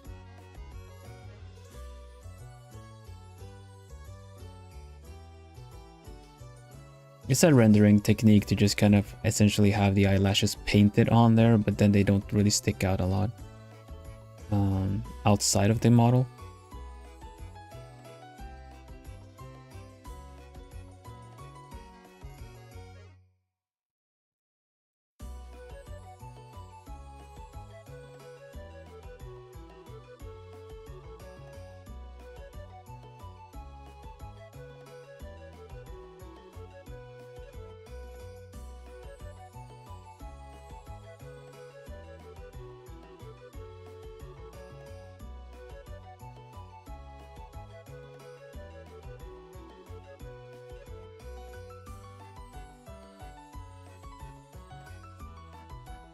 Let's give the lips some volume as well, because you know the line. Oh, because the line was just this kind of line happening.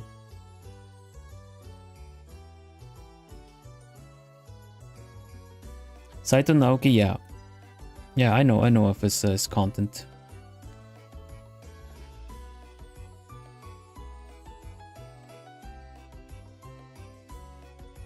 He'll usually break down people, like do some critique on people's drawings and then explaining what would improve, what they could improve on their art. And it's always interesting to have a listen to, because he explains why certain things work better than the others.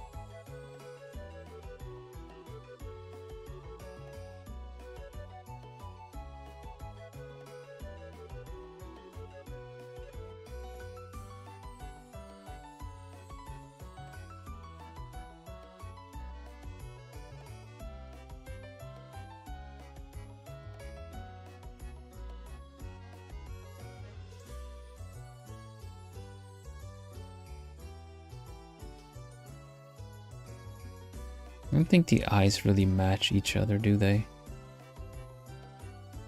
Kind of straight, needs to kind of be a little bit straight.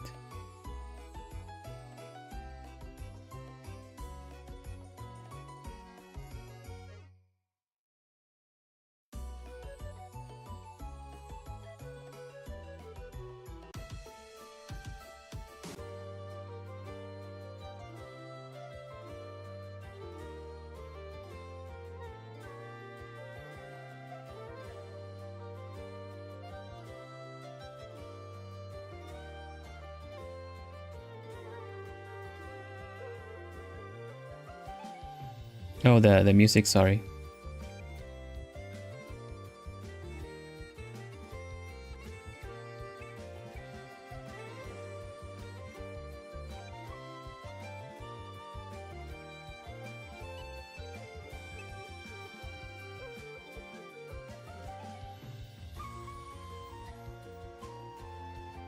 Something that I saw as well in terms of the eyes, we just kind of mentioned that on the by the by, is to, instead of drawing the pupil center from the side, that it's kind of better to consider it that, you know, looking at it from the back as if the eye was this kind of like a pupil there. So when you look at it from the side, it's actually further back. So I always had a hard time with like, where do the pupils go, you know, in order to make the eyes look proper. But if you do it like this and then render the rest properly, then it's going to be like, you know, the eye is actually here and the rest is kind of just something that sticks out. It's not a complete necessity to do that, but it's a way to kind of incorporate a little bit of realism.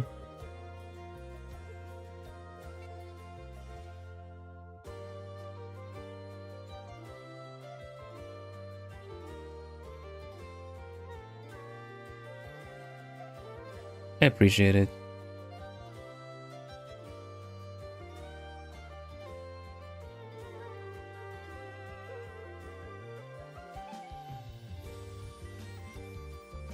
This is something that is very easy to fall into when it comes to a trap if you just completely base your picture off of, you know, like a screenshot 3D model as well. Because most 3D models kind of have their faces painted on, so to say, the model, so they don't have a lot of depth. Some do, not all of them though. Usually when it comes to mobile games, they tend to be made in a way that it will that it'll kind of, you know, not take up a lot of resources, you know.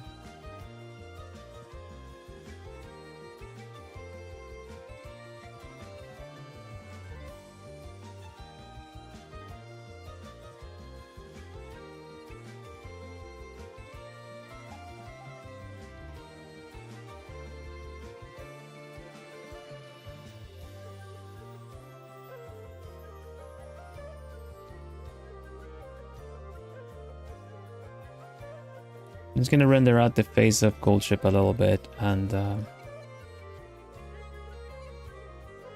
we can leave it at that for now. Touched upon a little bit of building the face up.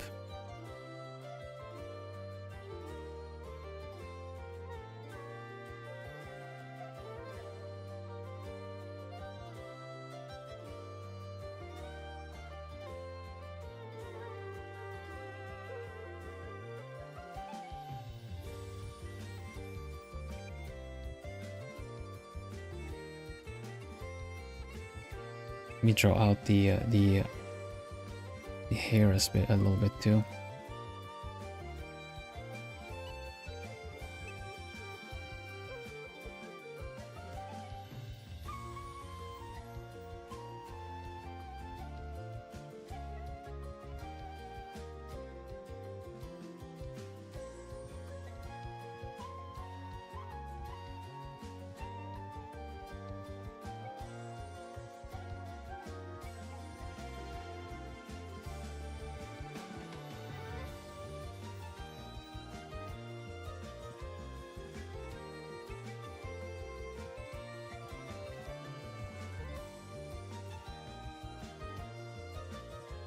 I'm gonna copy the hair exactly. I'm just gonna get the general vibe of it all. That's something I also feel like turned out way better for people when they draw, is that they just kind of get the, don't count strand by strand, but just kind of get the general feel for the hair. Unless there's like something in the hair that really matters. You know, like if someone has this kind of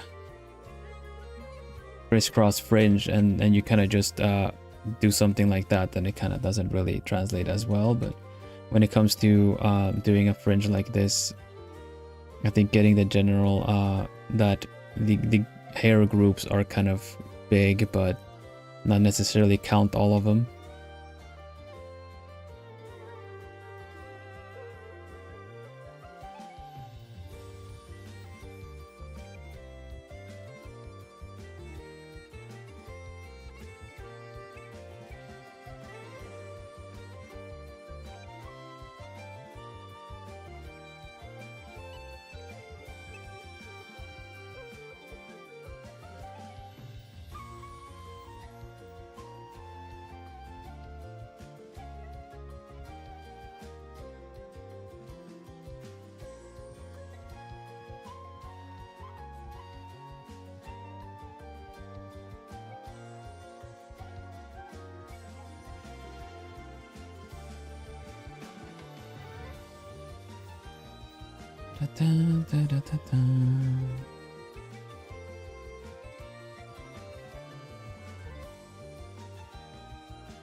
Yeah, it's getting a little shape in there.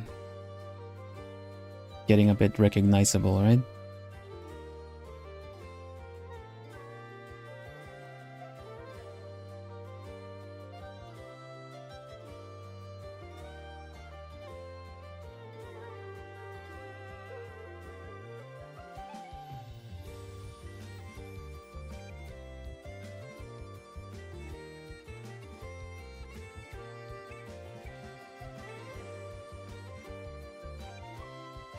Need to be careful with these straps so it doesn't look like it's completely being, you know, restrained by them, her motions.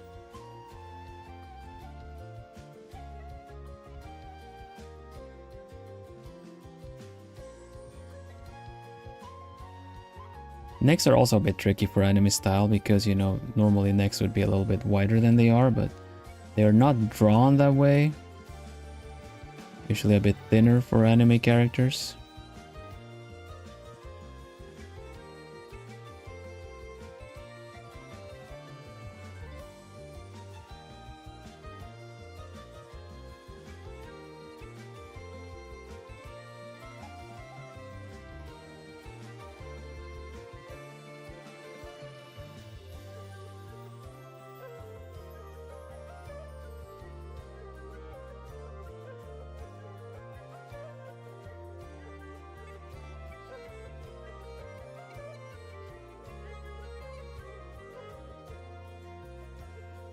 Yeah. That's why it's important to kind of look at guidelines in a way that actually translate to what style you want to draw.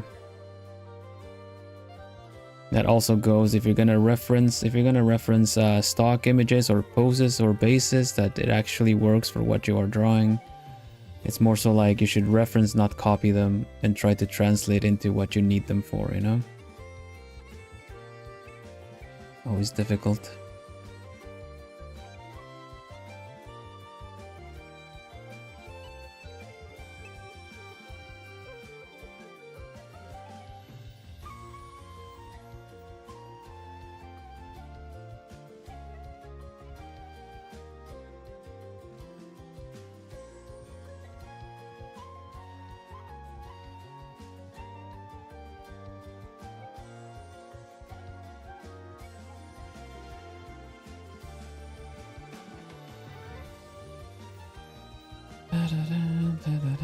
There's some parts of the plane of the face that could still use some work for this one, but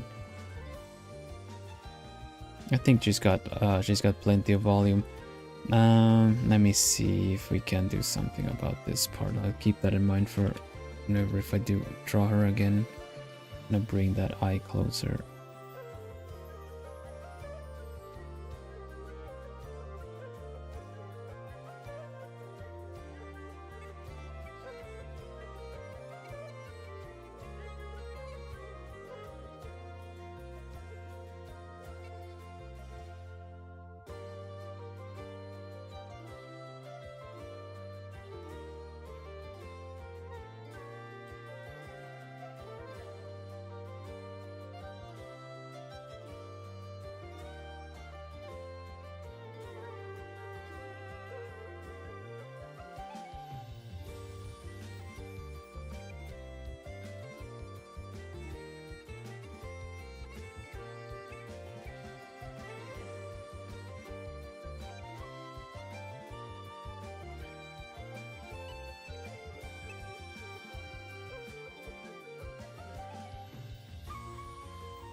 I was taking some liberties with the hair to give it some volume my own way. And then we do this.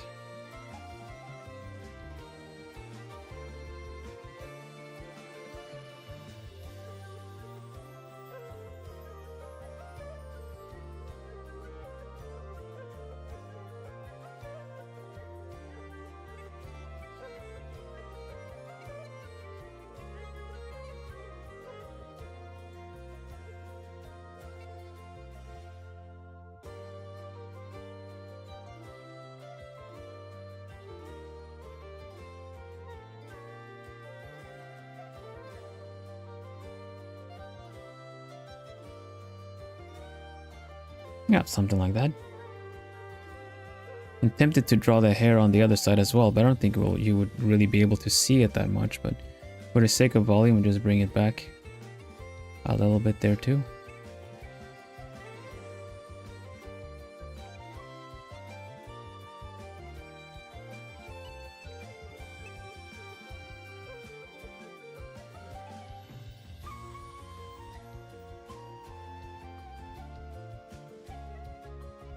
Does her little hat do? Yeah, it has. It definitely has something. A little star with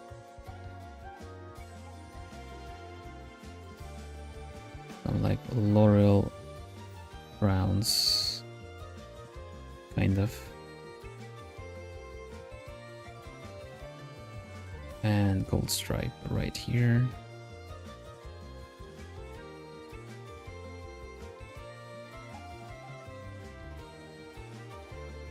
I guess the ears should be more angled forward, yeah? Not the way I drew them.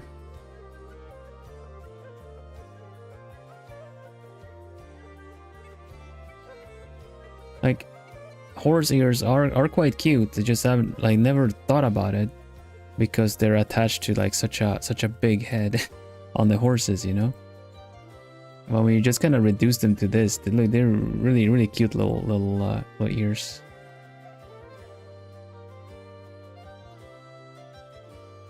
I know that people that are very into horses and care for horses and stuff like that, they see all these cute features on the horses. For someone that kind of only ever saw them like at feeding them some sugar cubes and stuff like that, never really paid that much attention. But horses can be very cute. You look at the features now.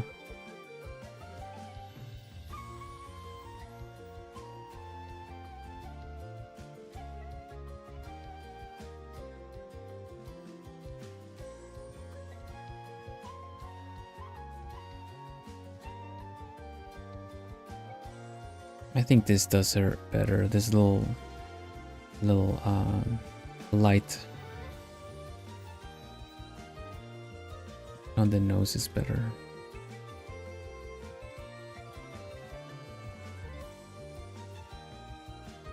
She has some blush on the face as well, makeup wise, so I think I will add that. Give it a quick give it some quick color, and I think that'll be it for the stream. It's a good little trial run for how to kind of build up a little bit of a tutorial, or just kind of doing some studies.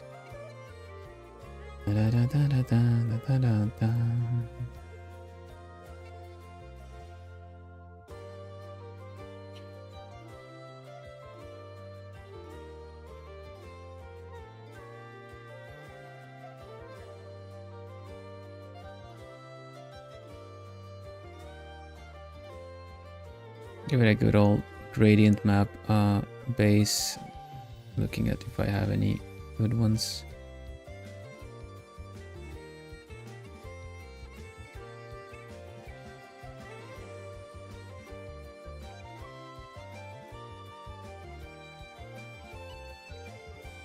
This is a good go-to with the little purple it has.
Trying to find a good shade for this. I think that'll be fine.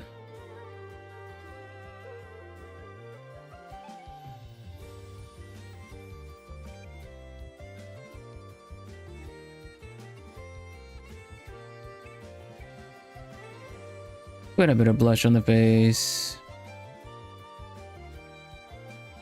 A little bit under the nose.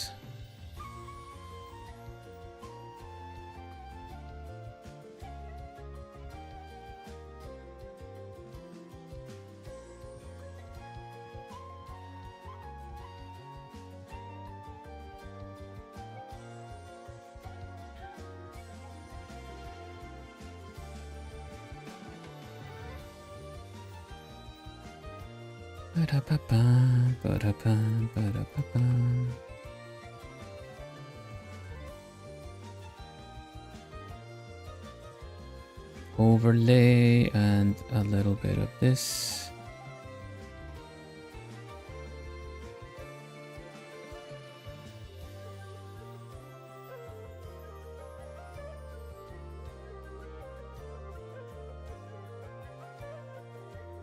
just this kind of gray silver-ish kind of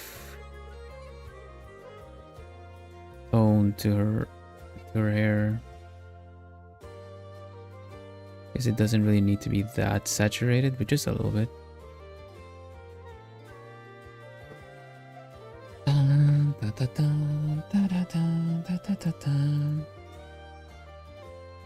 Get some of the leather in here as well.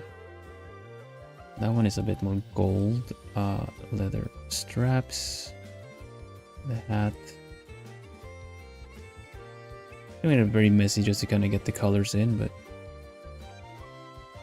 I'll do a quick little touch up before we round up.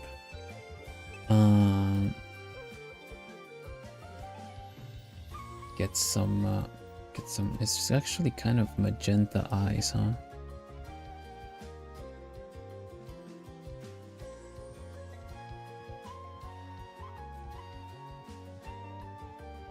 Supposed to be a little bit more pink than this though, so we're just gonna adjust that.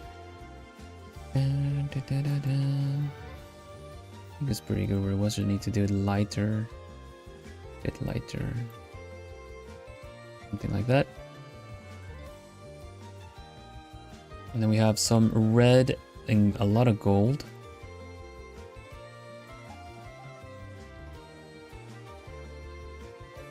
Some splashes of red.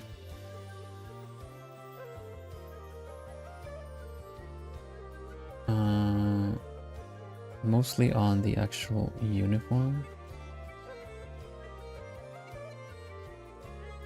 So I don't think that really matters at this point, just leave it there. And some purple even.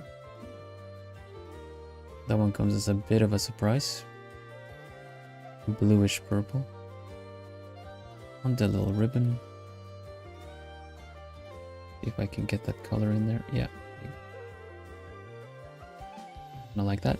And then we have a lot of gold. Let's just tons of gold.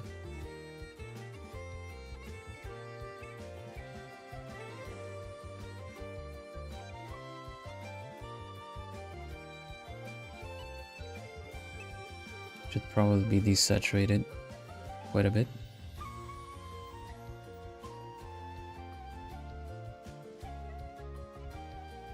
And then we just use like a layer effect to kind of make it all shiny.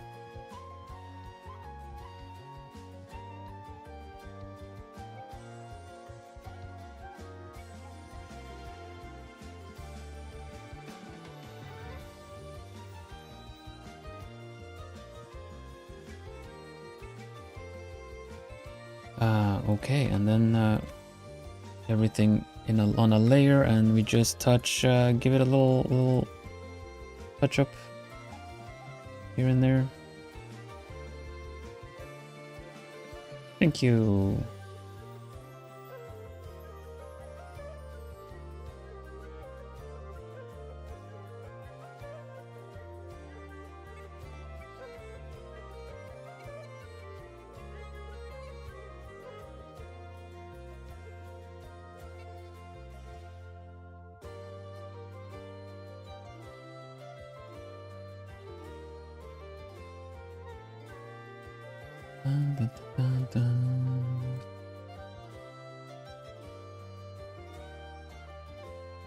This purple's gonna need some touch up as well, but it's fine for now.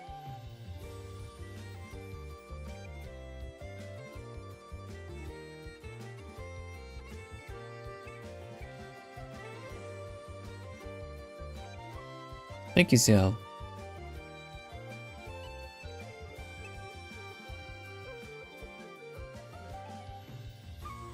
Hello, Lola.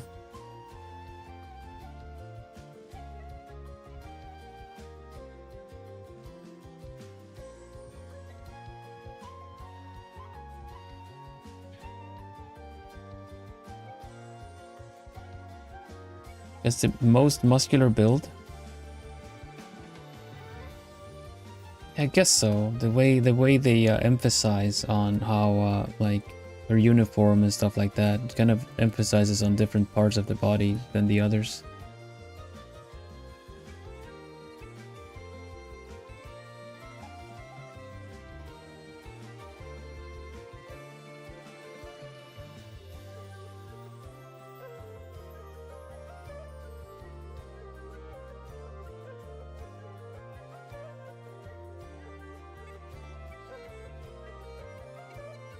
I do feel like the face needs a little, like the strap messes with a little bit of the shape of the face, but if you do it on the right, if you're gonna curve it to make it follow the jaw a bit, it still works out okay. We saved, by the way. I actually have not. Let me save. Thank you for that reminder.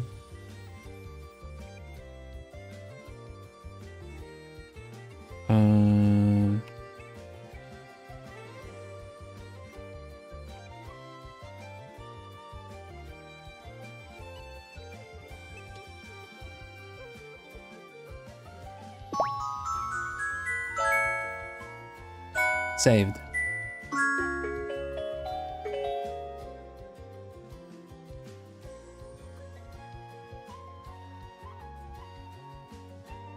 I'm even less bothered to save now because I kind of just see it as practice, but it's nice to keep it around, right?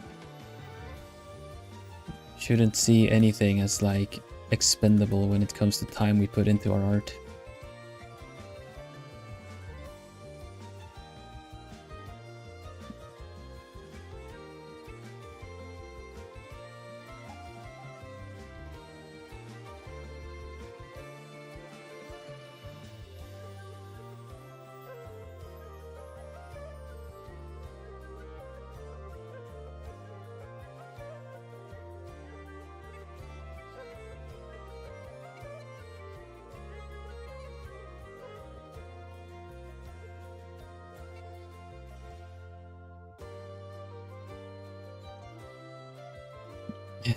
Debating whether to play more or not. Well, stream is gonna round up in just a mo, so you know you can get back to Rune Factory if you want. Alright, take care, Sai. Thank you for hanging out.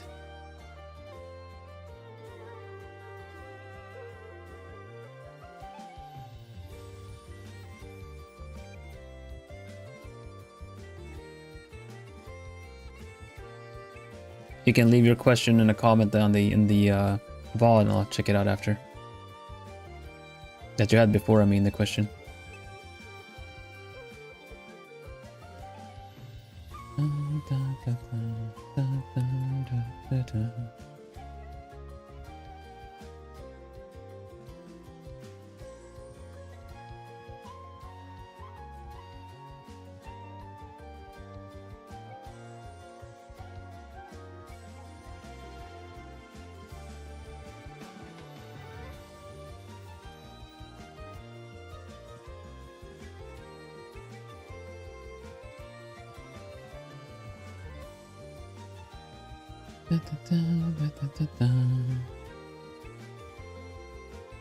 It's just after 5 a.m.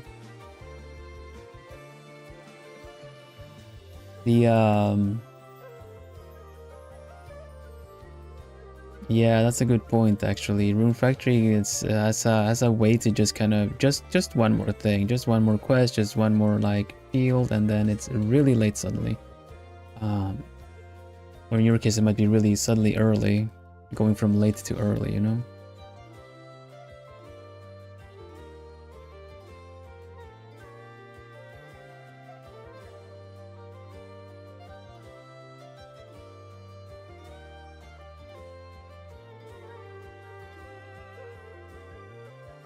Something that I've come to really appreciate with Rune Factory is that I'm not. I feel like I want to play, but I don't feel the same kind of I have to play like you would with a gacha game or something, you know? I haven't really sunk into any I've really sunk into a lot, like as much of a really have to get to it. Don't get me wrong, I really want to play a lot and I feel like almost feel obsessed about it, but whenever I play like a gacha game, I would really seriously miss out on, like, I feel like very big FOMO. We're getting another Cult of the Lamb stream, not anytime soon. We got one, but that's the one I've that was it. Maybe when Spooky Month comes again. But I feel like I have a bunch of other games that are also Spooky Month worthy that I might be playing instead.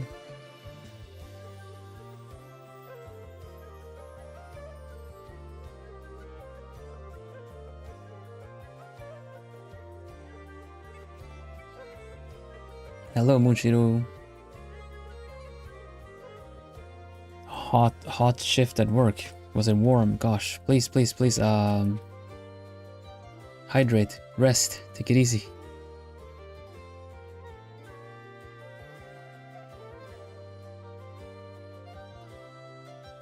And thank you very much for dropping by still. We're going to be wrapping up in just a moment.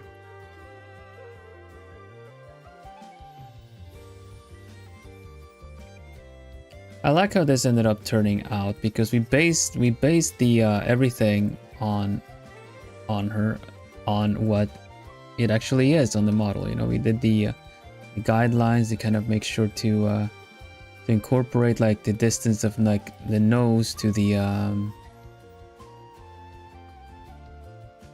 mouth and everything like that too. But then I took my own liberties of maybe putting the other nostril in, or like actually indicating the nostril, and it's got a really well, it's definitely based off of the character. It ended up being in more of a kind of maybe a style that I would draw.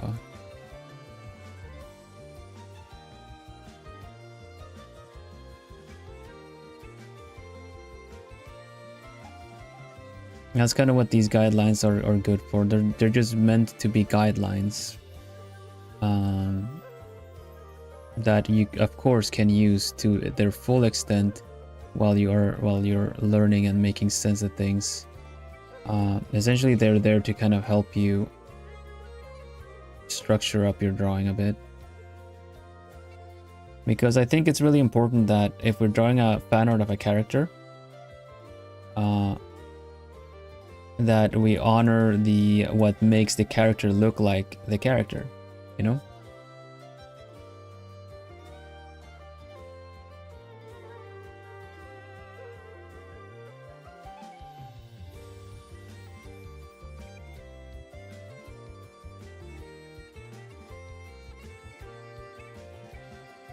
And some might argue that's not what she looks like. Yeah, you kind of really mess with what she looks like, but this is kind of a rendition. I guess it'll end up being my rendition.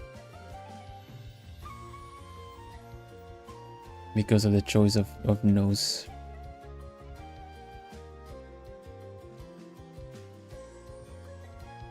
Also goes to show with how little of like the kind of nose you use, how it kind of affects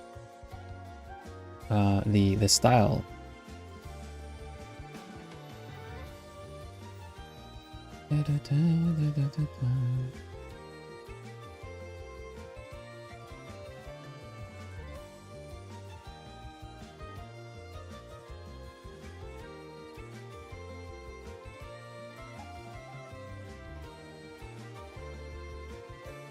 Okay, the face is nicely rendered. Everything else around it does not need to be nicely rendered. It's a good way to kind of just frame the face. Just kind of paint it. Yeah, unless you're working for a specific company that needs you with an art director that is needing you to stick to a specific style and gives you all the references to look this style, replicate it, then no, absolutely, it's not. You don't need to replicate a style one-to-one. If you would like to learn how to draw a style and maybe ultimately make it yours, then that could be a bit more of a goal to kind of replicate a style one-to-one and make sure that you get everything done the way it is. Studying the Musume style right now, I kind of feel like the faces are a bit too big on the head for my liking, but ultimately the rendering still ends up being something that I'm able to do pretty good despite all that, like on top of everything.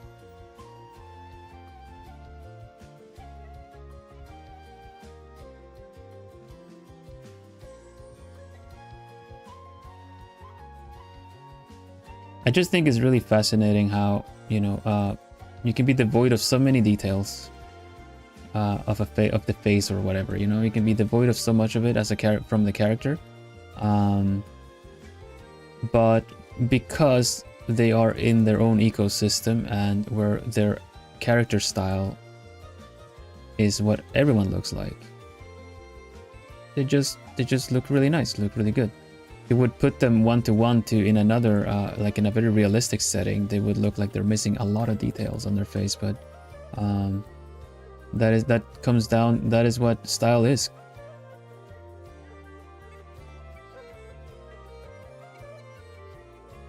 If you want a very like a style to kind of make one impressive picture for, then you want to work on details, like be sure to focus on details. If you want a style that is like easy to animate but still might look good, then you need to like figure out the simplicity of a style, like a simplistic style that still captures all the character essences that you want.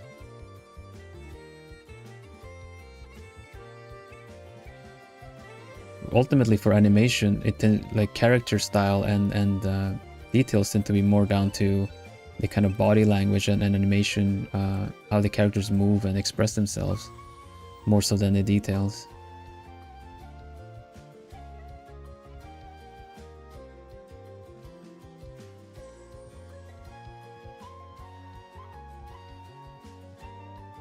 Wondering if... what was that? Wondering if the face Vil has is the one he's making IRL. The face I have? My face is right here.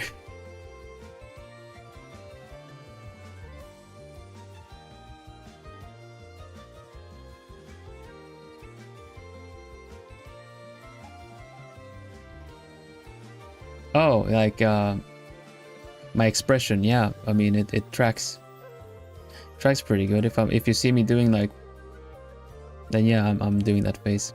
I'm not blinking though. Sometimes the model is kind of closing its eyes when it's like low, looking down.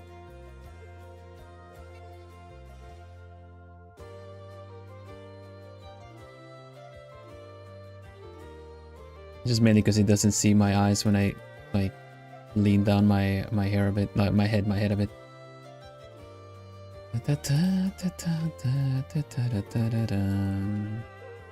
Okay, I think we're good there.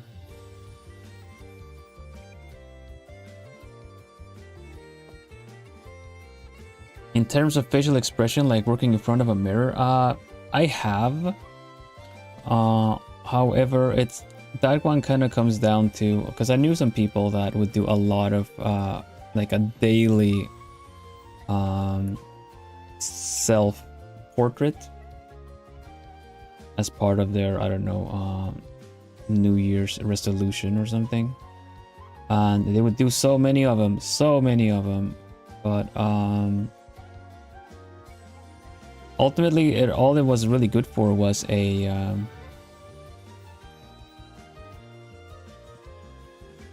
all it was really good for a warm-up practice, because it never really got implemented into anything that they really needed to do. You know, if you're gonna do self-portraits, that's great, but if we're gonna start designing weapons or doing concept art, then that kind of doesn't really translate into something practical that you might have use for, you know? It would still warm up your art sense going into work, but we were talking earlier about how it's kind of important to incorporate like practice in a way that it incorporates what you need it for. By that I kind of mean that if you want to learn anime style, then even if you're doing a self-portrait of yourself, then translate that to anime style so that you practice what you need it for, so that you don't learn habits that you then have to kind of translate and relearn when you actually need to apply it for what you want to learn it for. That was a mouthful to say, but I hope that makes sense. It's valid to want to collect as much art skills and references for yourself by, you know, practicing and getting a lot of stuff in, like that if you're good at drawing animals, or that you're good at drawing machinery as well. But ultimately, if you don't need to draw any machinery, it's kind of a bit of a redundant thing to practice if you want to like improve on something fast. Anyway, I'm not gonna be like gatekeeping how to do things correctly or not, because I don't really believe in that personally. It's just if you're looking for to improve on something specific, then practice the specific thing. I would say first and foremost, you can expand your knowledge and abilities after that to something more.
Okay. Finally got it as far as I wanted it to go.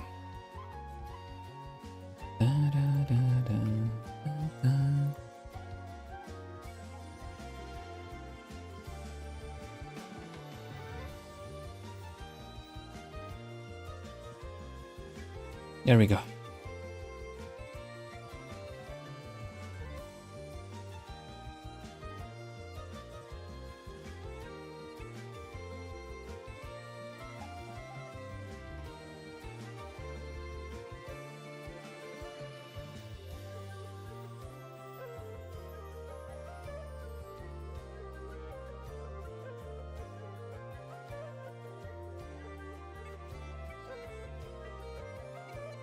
I don't know if this even helps. A little bit, a little bit.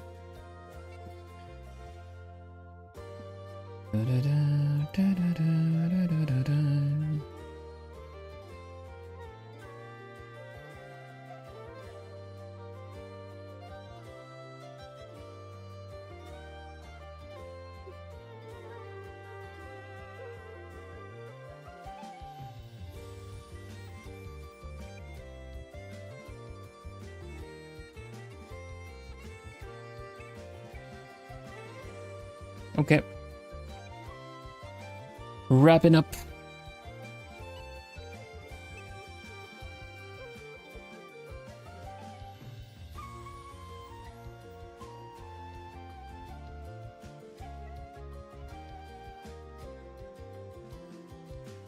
I've said multiple times now. There we go. Saving once again.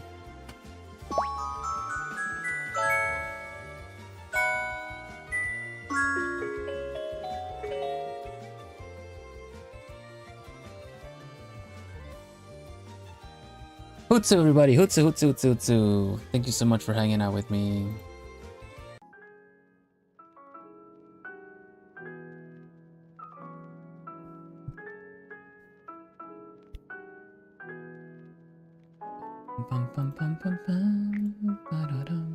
That was a little trial run of study stream. I'll analyze it to see how it kind of feel and how I can improve on it. I don't know how you guys felt about it, but that's a good one. Good first try, I say. Posterior, like posture and hydration check. Yasu, I think is a good one. Everyone should hydrate. And assist. Thank you for streaming with. Of course, Ava. Thank you for hanging out. Let's see. Here you go. You can have a little wrench. Everyone, duck. There you go. And of course, really looking forward to your debut, Eva. Thank you for dropping by.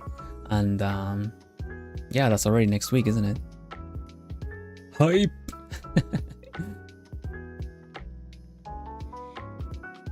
Let's see what's going on. Let's see if we can raid anyone.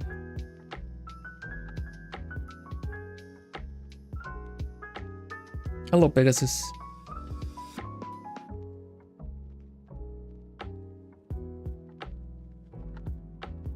I killed Smice, I'm not ready.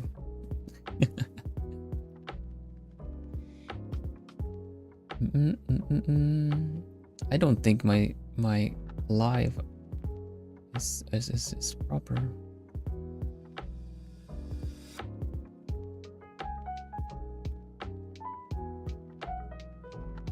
That one is a scary game. Anyway. Professor Owl T-Man. That's right, that's Professor T-Man. First name Owl. The daffodils have always been there, yeah. They're the reference to my Stardew Valley streams, giving daffodils to everybody. You heard duck, yeah. I said I'm gonna throw a wrench across the rooms for Ava. So everyone needs to duck. Hence the quack quack. There you go. But yeah, no, we'll leave it there, everybody. Thank you so much for hanging out today, and see you tomorrow. Right? Tomorrow we're gonna do a handcam stream. Tomorrow's a handcam stream. I'm gonna be taking on. I'm gonna take on the puzzle box Sherlock's camera. That was given to me by, I say you guys, but I would say I would give credit to Flo for paying for it, and on Throne, thank you very much. And yeah, so tomorrow we're gonna be doing a hand cam, and wish me luck in solving it. Last time we were able to do the Camelot puzzle, okay, but I don't know. This one looks really tricky. It looks beautiful though, but a little tricky. So we'll see how that goes. Hopefully we manage okay, but yeah. A cozy puzzle solving stream tomorrow, and yeah, stay lovely till then. For now we say bye-bye.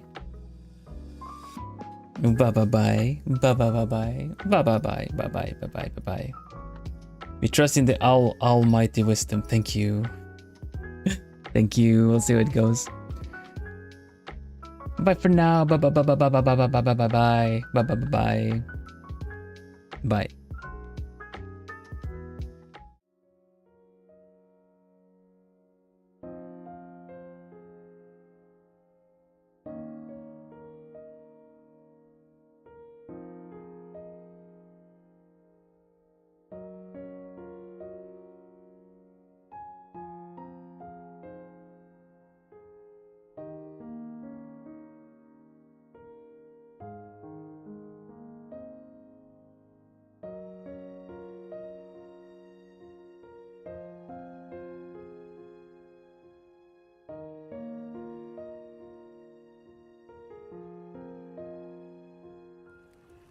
Okay, I'm here now.